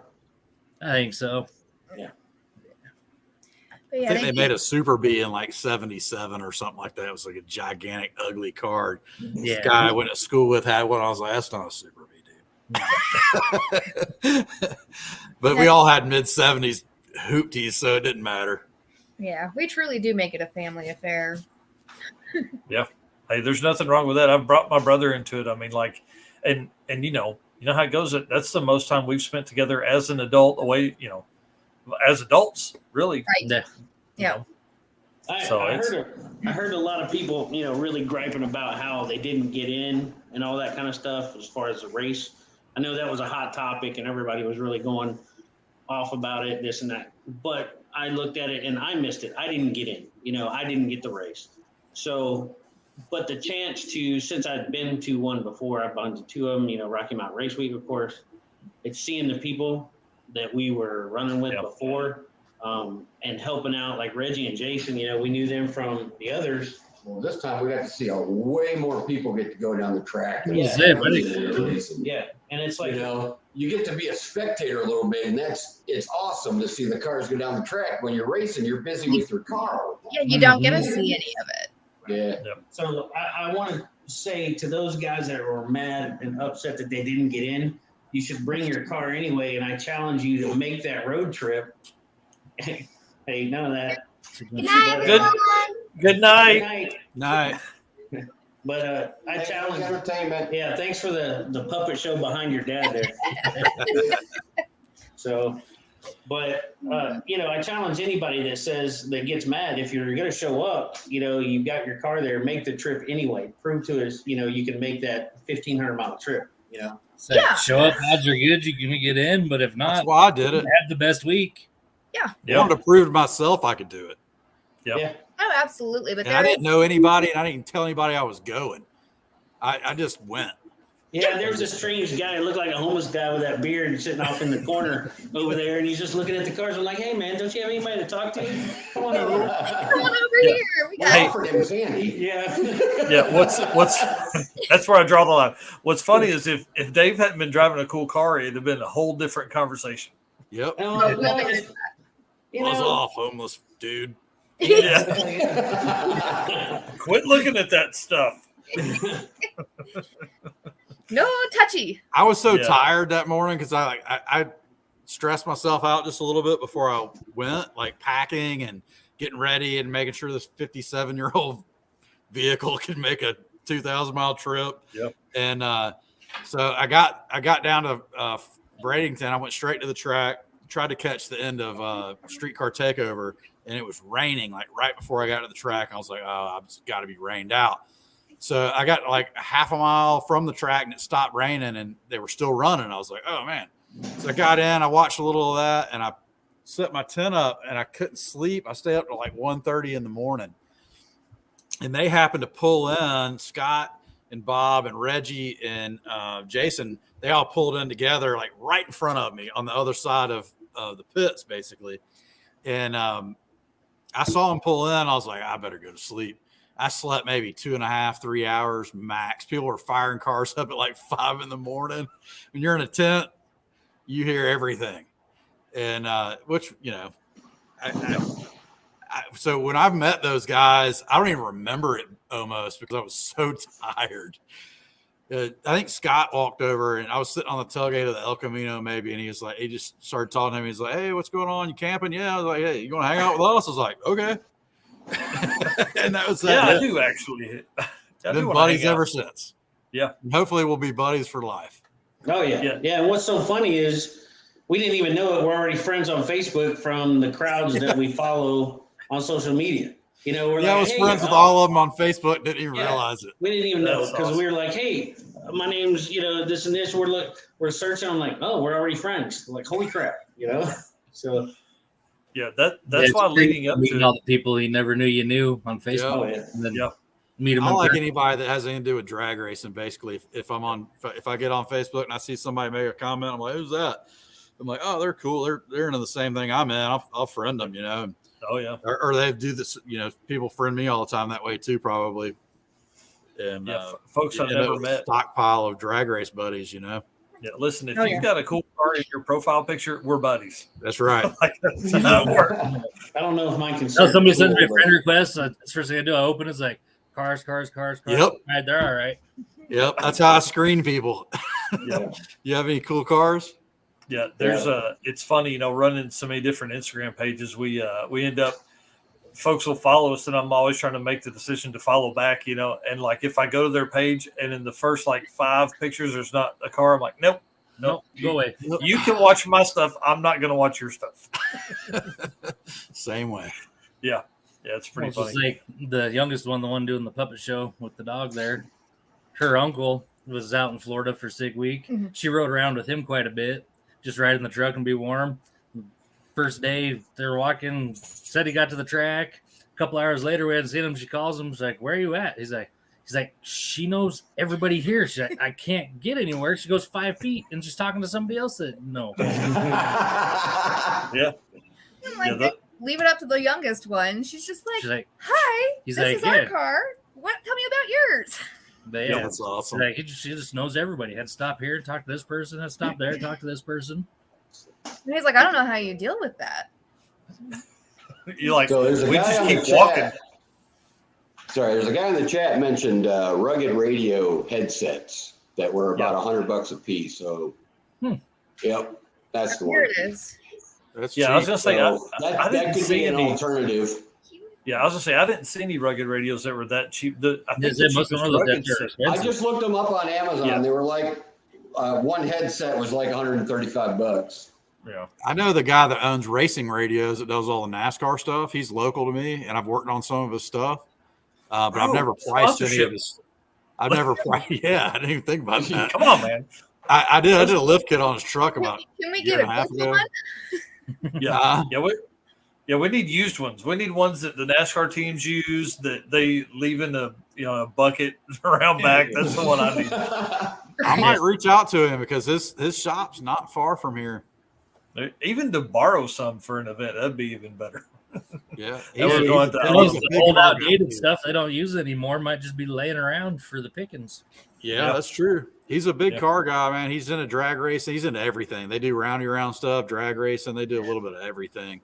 They're Look really at cool all of the people. cars you could outfit with your old radios. Right. Yes. I never thought I would need any of that in drag racing. It's like, Yeah. but the drag and drive event stuff, it changes everything. Yes, it does. Yeah. CVs that's the key, especially if you're traveling with a group and somebody's breaking down and they're behind everybody or something. Yep. Like Reggie was in front of me and his alternator started going out, and I could tell because his trailer lights went away first, and then he's like, I think my alternator's going out. I was like, yeah, I can see that.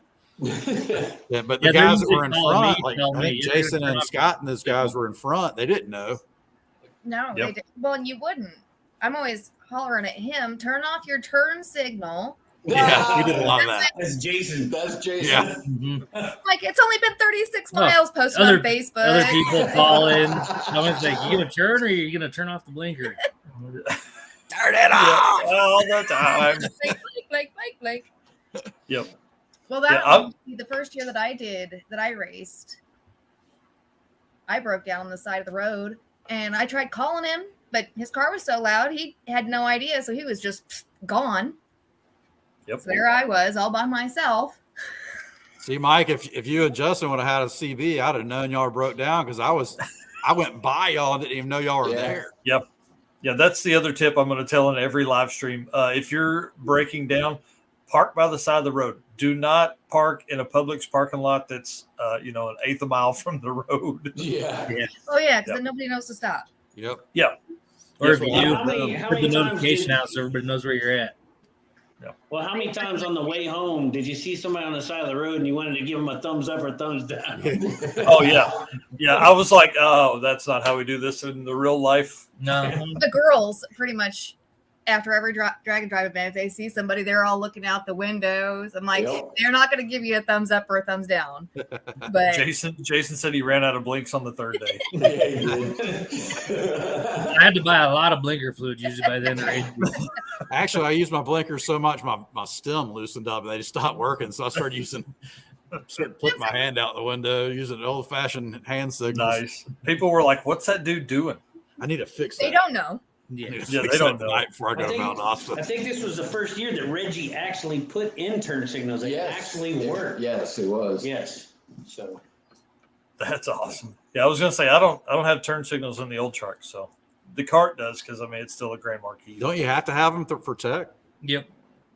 Not, mean, not a 31 Ford, you don't. Yeah. Oh, probably not. I mean, they're probably not going to check that for one, and then Yeah, there was no turn It signal. had that little metal flapper that stuck out the door for a turn signal. But I just went through like going through tech, not like No, originally. if it didn't come factory, Yeah. they let it pass without. At least they did Rocky Okay. Mountain Race Week. Yeah.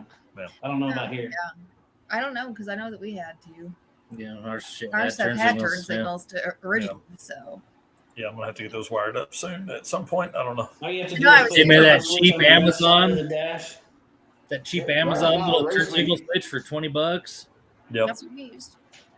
Oh, and I'm sure Nick's going to mention, Nick Derry, he's going to mention my horn that went. Oh, 3 cars. Yeah, we passed one my horn little for 3 cars. We passed it. I'm not going to tell you. Now, people running Rocky Mountain Race are going to be like looking at us now. So we had the one horn, little tiny air horn taped to my windshield frame. Quick, somebody tag Matt. Yeah.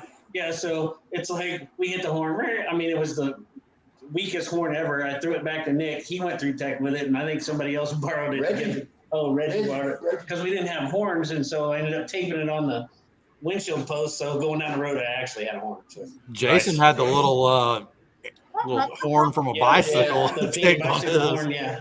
Yeah. For the cart, we left most of the wiring for that car, and so it still had the defrost power on. So I just wired the horn directly to it, and I would turn the rear defrost on to turn the horn on. So it if it doesn't power the horn, it powers the tire sprayer. So Yep, Did that work? that fixed it. Yeah, whoever put the steering Trying to wheel in die. El Camino didn't put the adapter in right or something. The horn button is about that much too short, little contact from touching. But I don't know. I got to figure that out or rig me up some sort of external horn for 1.0. I just got mine a button on the roll cage. Just reach down and hit the button. Yeah, I'll probably end up doing that. Got one of those Justin's- nice Awooga horns from Harbor Freight. Yes. I like the Haugas. Yep. Justin, his the little contact was still in the steering wheel, so he just carried a small screwdriver in his pocket like he normally does for work, and he just go like he just touched he just contacted. Yeah, mine works. If you take the steering wheel off, you can touch it with a screwdriver and ground it out. It'll blow the horn. Steering wheel. Huh? Just drive without a Go steering. through tech Yeah. without a steering wheel. Yeah. That'd be Yeah. fun. Put a pair of vice grips Leave on the there. nuts off where I can just pop it off and be like, Yeah, See, it put a pair works. of vice grips on it so you can steer to get through, and you can honk the horn. Yeah, they'll be totally fine with that. Oh yeah, absolutely. Why not? They like that stuff. All right, guys, let's go for another few minutes, and then I'm probably going to head towards the house. What one thing we haven't asked about is how many drag and drive events everybody's been on. I know, Rob and Chris, you talked about 4 earlier. I mean, have you got that you won? Have you been on any others? Dang, 6 So that- total. this was our 6th one, So we did our first Rocky Mountain in 2019, and then 2.0. then 1.0, 2.0 in 2020, 1.0, 2.0 last year, and then Sick Week. Were you just totally hooked after the first one? Yeah, That's how I feel. I was hooked I've before been I drag did it. racing It 30 was years. it was getting and unhooked. I've been drag racing 30 years, and I got out for a few years raising children and running a business and hurting a back and all that good stuff. And I'm like, man, I wish I would have did this when like Hot Rod started it, Oh yeah, Mhm. because this is a lot of fun. I really, Yeah. really like it. The camaraderie is the best part of it, really. Right. It's mean, a big family. It Yeah. is. I mean, you need a Yeah. vacation afterwards. After I got done working on top fuel cars and doing that, I had no desire to ever go to the racetrack again. Yeah. Like, I was just done with it, and then started seeing this, and it's like, man, this shit looks like a lot of fun, like it's supposed to be. And yeah. here we are. Yeah. Well, and especially like for one of the biggest things is like that's in your backyard. Rocky Mountain. I mean, you guys live in Colorado Springs, is that right? We're north of Denver. North of Denver. North of Denver, that's right. Yeah, so I mean, it's it's like you guys and Scott and Bob, like it's close, and so it's going to be interesting over the next like 4 or 5 years as the drag and drive fad comes on and like kind of takes off. Like how many more people will get in. Like all the guys in the Northeast, like Mike Corsilli, who was on last week, and Robbie Dowdy, who lives in Virginia. Those guys. I mean, they kind of get that way with the drag week every what, 4 or 5 years, maybe something like that. But there was nothing out y'all's way. So it's really cool. It's that. And then now Scott and Bob have one in their backyard. So Yeah. Yeah. I mean, it was like we heard about it and we're watching it and we're like, okay, let's get in it. But I didn't get in the race, but hey, I was like, it's going to be the same fun, maybe not as much stress, but let's do our testing and tuning, make sure our combination works, and make the road trip. We started. I wanted to get into my first run. We were trying to get into the Hot Rod Drag Week, and it was, if you guys remember, COVID hit, they canceled it. Yeah. And me and Jason and I talked to Reggie, and we were like, hey, we're just going to go and show up, Well, Jason calls me up, or he was up to shop one. And he goes, hey, it canceled, but we're getting into Rocky Mountain Race Week. And I'm like, what is that? So basically we figured out what was going on, and he gave me June's number, so I called up June right away, and that's when they had the problems with their website. Mm-hmm. And so I called her. She was like, hey, we got a spot for you. Go ahead, sign up, get in. And I'm like, okay, so that was just awesome that their website crashed. So now they had an open spot, so we could get in. So we also sponsored at Rocky Mountain Race Week. We sponsored a class out there, so that helped us get in. That was the second time we went, and that got me in the door for a position. So, but I really felt that I am a small shop. I don't have a big bank or anything like that, but I really truly, after that first time we did this, I was hooked. I thought this was such an awesome event, and Matt and Gene did such a great job, and I can't, that's why I sponsored. That's why I wanted to get back into it. And then Sick Week, Tom Bailey and all those guys, I don't know him personally, but, it seems like all these people are just awesome people. And, we've met so many more. We met Dave, I met, Mike, I met you on this trip. We kind of met the first time, but we didn't talk that much. So, and you guys, Christy and Rob, we saw you out at Rocky Mountain Race Week, and all that good stuff. So, but like you said, it's a big family, and if you're broke down on the side of the road, we're all going to help each other out. And I just love that mentality. It's kind of that first year, we met a lot of great people broken on the side of the road, because I think we were on the side of the road broke more than we weren't. Yeah. We were on fire like 3 different Yeah, times. on fire different times. It sucks. And it was raining. One day, we're broke somewhere eastern Colorado, almost to Kansas, grabbing the air compressor and stuff out of the trailer. It's pouring rain out. Got hydrolocked. I'm walking by the car. All of a sudden, poof, I just disappeared. I'm looking up. I can see the sky and everything way up there. They're all in the car looking like, where did he go? I'm like, where are you? He fell down and there was a ditch. There's a ditch, but you couldn't see it because all the grass and everything was up tall. Oh, It was wet and raining. I stepped and I went like 10 foot down into a ditch. Yeah, I This did is that crazy. on getting the truck and trailer to the track one time. We stopped on the side of the road and just. Yeah, he opened. I had a friend die that way. It was real big pitch off. I did. I see Bob running, and I'm like, he don't run. In Tennessee. Right? He don't run. Someone's got to be on fire if he's running. But he just went down the hill and couldn't stop. It's hilarious. Yeah, man, y'all got to be careful with that, because I had a friend pass away that we used to race with years ago. He lived in Chattanooga, and we used to race at Brainerd all the time, which is on the Georgia-Tennessee border. And he was somewhere in Tennessee and stopped on the side of the road to take a leak by himself, and he fell off the side of the mountain. Jeez. Yeah. At least this was just a drainage ditch. Yeah. Yeah. Yeah, we're glad it was a drainage ditch. Yeah, that's scary though. At night, I can imagine that could get dangerous in the mountains. Last year, coming through the hills, I almost hit a moose. On one last year. That's like a Went up building. the track, went around the corner. There's a big bull moose in the middle of the road. I'm like, this is really gonna suck. Yeah. He just happened to mosey off the road in time as we went through the turn, because there was no way I could miss him. If he would have stood there, I was going to hit him. My buddy said they were out in Yellowstone, and like the elk, their eyes don't glow like a deer. Like you shine your headlights on a deer and you can see their eyeballs. They're like, the elks don't do that. So you got to be really careful. You'll run right into a herd of elk. I was like, that's nuts. That's fine. Yeah, I've got to do 1.0. I know I can't do it this year. We're doing 2.0. I'm going to hit the last 2 days of drag week. I mean, there's no way I can make all of that work. So I'm doing everything I can to make 1.0. Yeah, I can't 1.0 do any of them, 2020. but I do them anyways.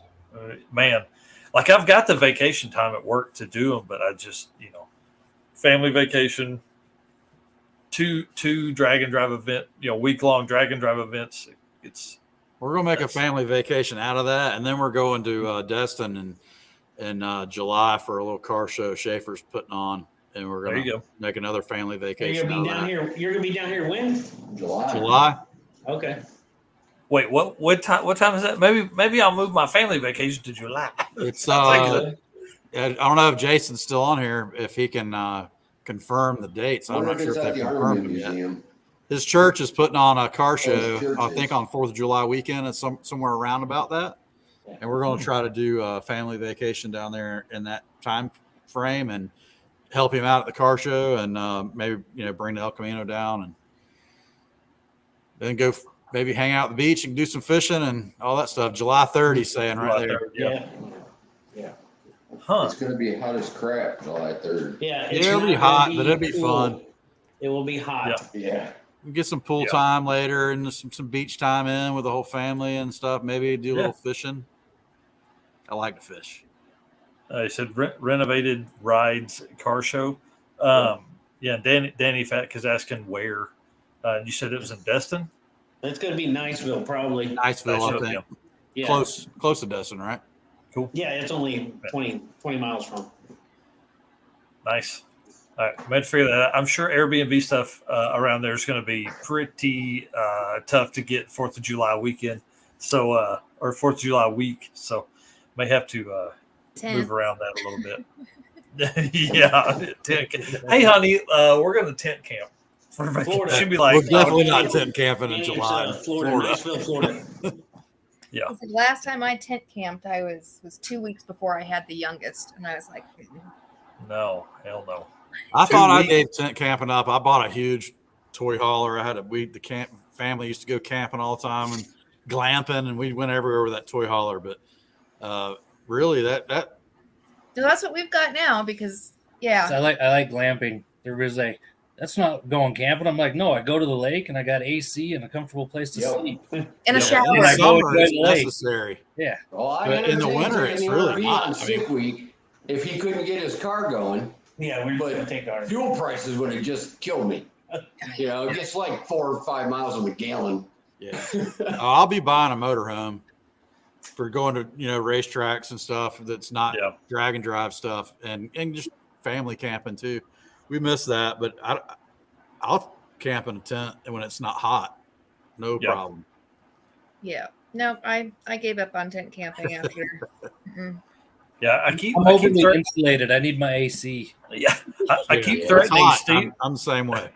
I keep threatening Steven I'm going to put a tent on top of the cart, and that's what we're going to stay in for the week.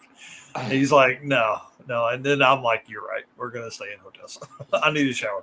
I'm still bummed. I'm telling you, I've got the solution to the showers.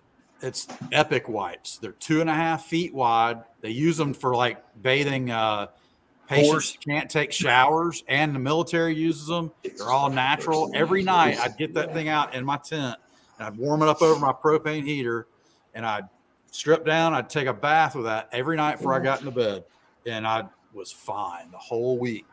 Maybe not everybody else was. No, look. Ask Scott Bob, and I even asked. He was still stinking. I asked. I don't know. I didn't smell myself. I did ask Chris Story one day. We were sitting there. We were taking pictures at I think Valdosta. I was telling him about it because I learned that trick from a photographer from Drag Illustrated. We were at one of Duck's races in Valdosta one year, and I was sleeping in my race car trailer, and I was there for like 4 days. And I was so ready for a shower. And I was like, how do you do that? Because he was there for like 7 days, sleeping in a Sprinter van. I was like, how do you do this without a shower? And he turned me on to those wipes. He's like, man, it's a lifesaver. He said, you just have to do them every day and reapply your deodorant, and you're good to go. And he's right. It works. Yeah, usually nice quick trip out to the truck stop, take a shower, and Yeah. Those two. We were going to we do tried that, that. but the waits were too long. Yeah, they had 3 showers operating, and there was like 15 in line, and we're like, we're not going to make the next track. Yeah. That's Epic Wipes. They'll save your life. Buy a case of them at a time on Amazon. Epic Wipes. Hey, epicwipes.com. I'm sure. Listen, hook our buddy Dave up. Sponsorship here. Yeah. Give a plug. Yeah. I mean, you don't need many, just a couple of cases. Like, dude, that'd be worth it just for the conversation we've had here. All right. Let's go through some closing topics here and tell everybody that's still listening, hanging out with us, and that'll watch us later, why they should do drag and drive events. I want to say why they shouldn't, so I can get in next year. So most fun you can have with your clothes on. Yeah.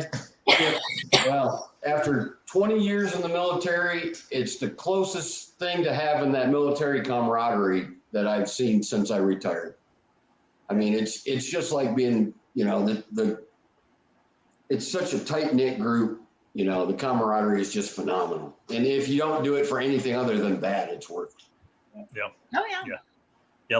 Lifelong friends for sure, whether you guys want to be my friends or not.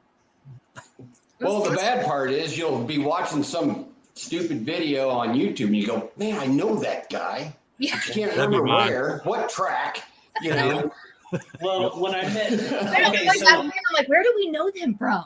Oh yeah. Well, it was Kyle from Boosted Life. He came down with Rick Guido, right? And I'm sitting at the dinner table at Jason's house. I was talking to him, and I'm like, dude, do we know each other? And I'm like, we at a car show or something. He goes, dude, I'm from Canada. I'm like, okay. So then he told me he was on YouTube. So I'm like, okay. So all these guys that we watch on videos, it's like you think you know them. And you just walk up to them, say my name, and they look at you like you're retarded, But, it's funny because It's weird when it happens, though. Honestly. Yeah.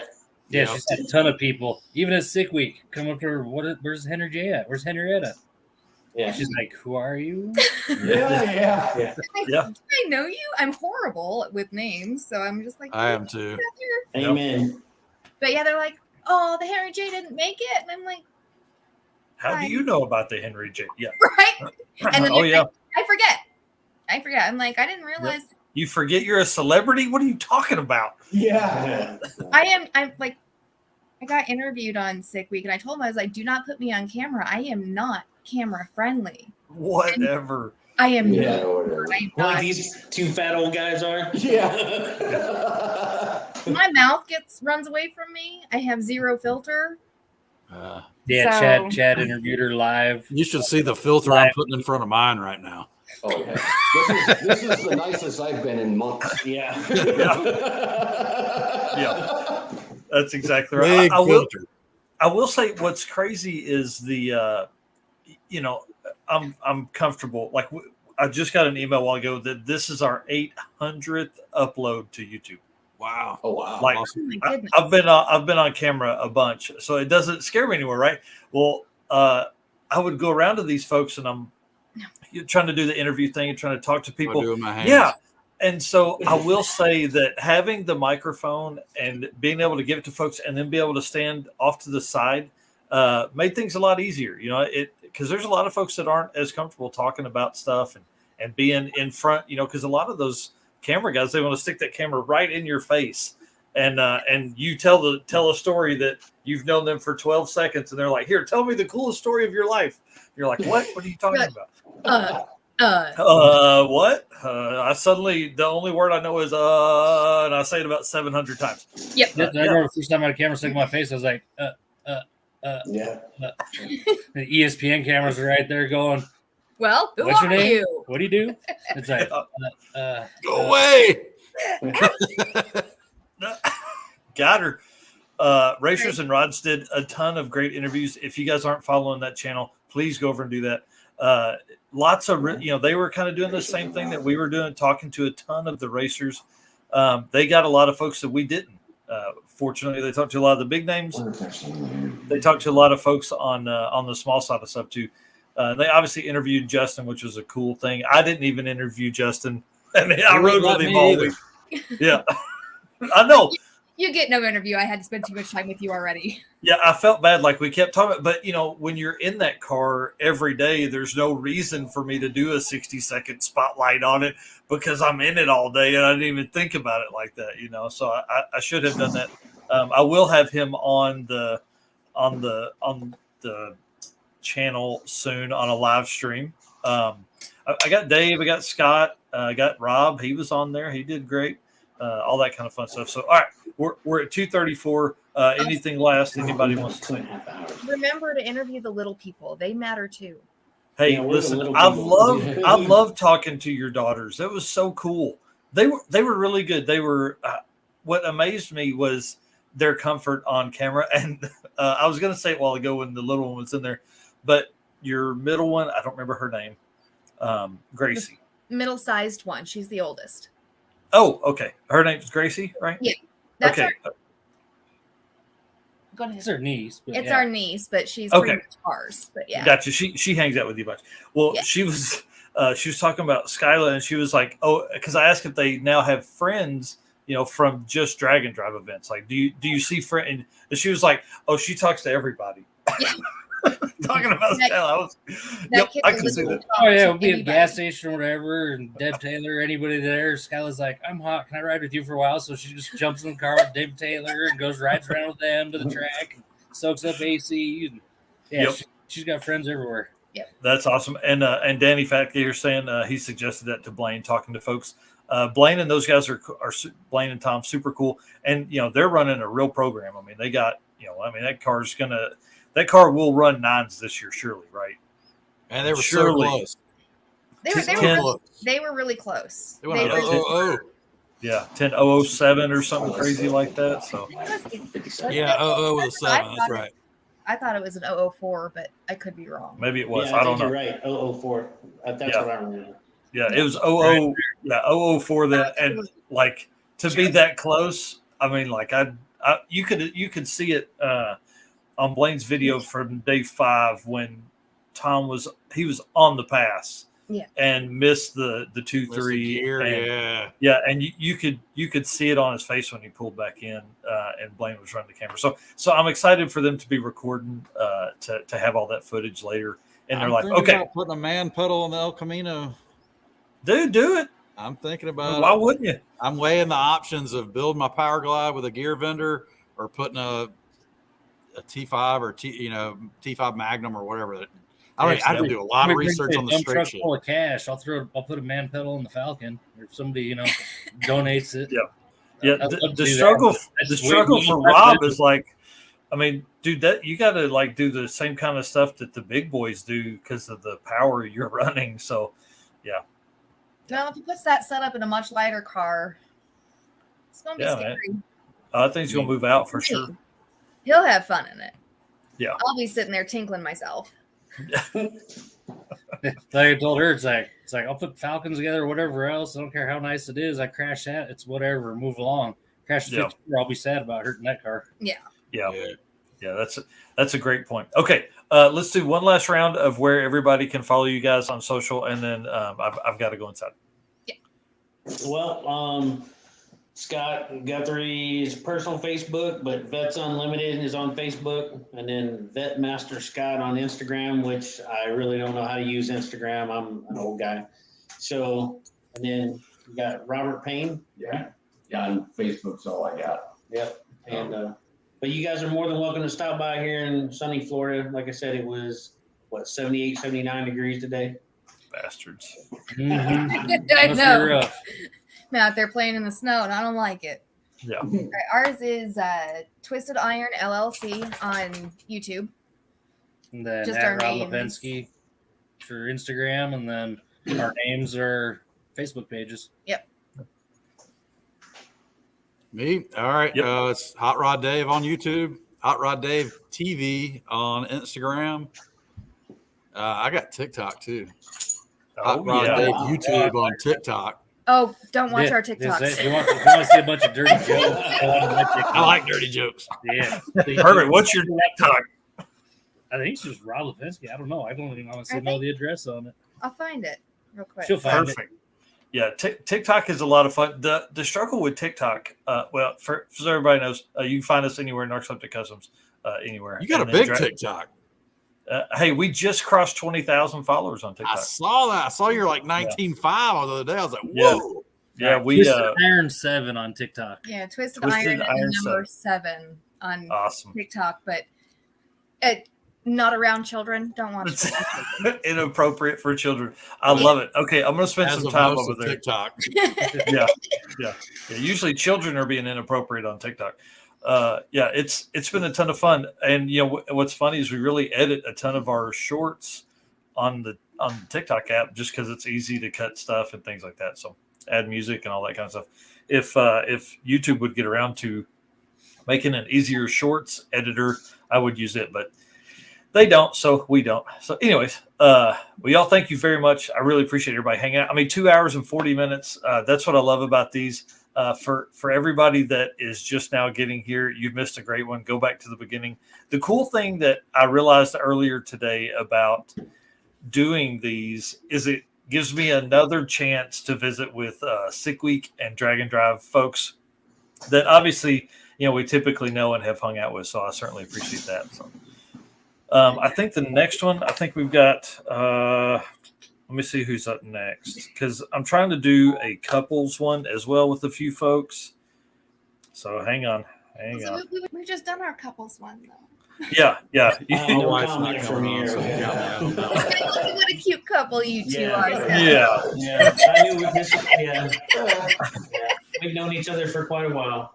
Yeah. Nice. What's We'll the- be 3-1, I think, is our next one, and then 3-8 with Jared Holt from they're hosting a Drag and Drive out of Thunder Valley. So he's going to tell us a little bit about that on 3-8, and then I don't know from there. We're gonna have a ton of folks. All right. Check out my coverage from Lights Out. Yeah, dude, I'm excited to see that. I really want to get to one of those races too. Hopefully I can get some. Donald Long's pretty bad about not letting people make any money off of any of this stuff. So he might charge me 30% of my dollar I'm going to make off my YouTube videos. Nice. Yeah, just tell him. Yep, I'll get it to you, bud. Here you go. Yeah, That's got your dollar. Yeah, here you go. It'll take 3 months for me to get it to you. Yeah. All right, I'm going to end this, guys. Thank you so much for watching. I appreciate it. Thanks to everybody that has been a part of this, and we'll see you next time. All right. Good night.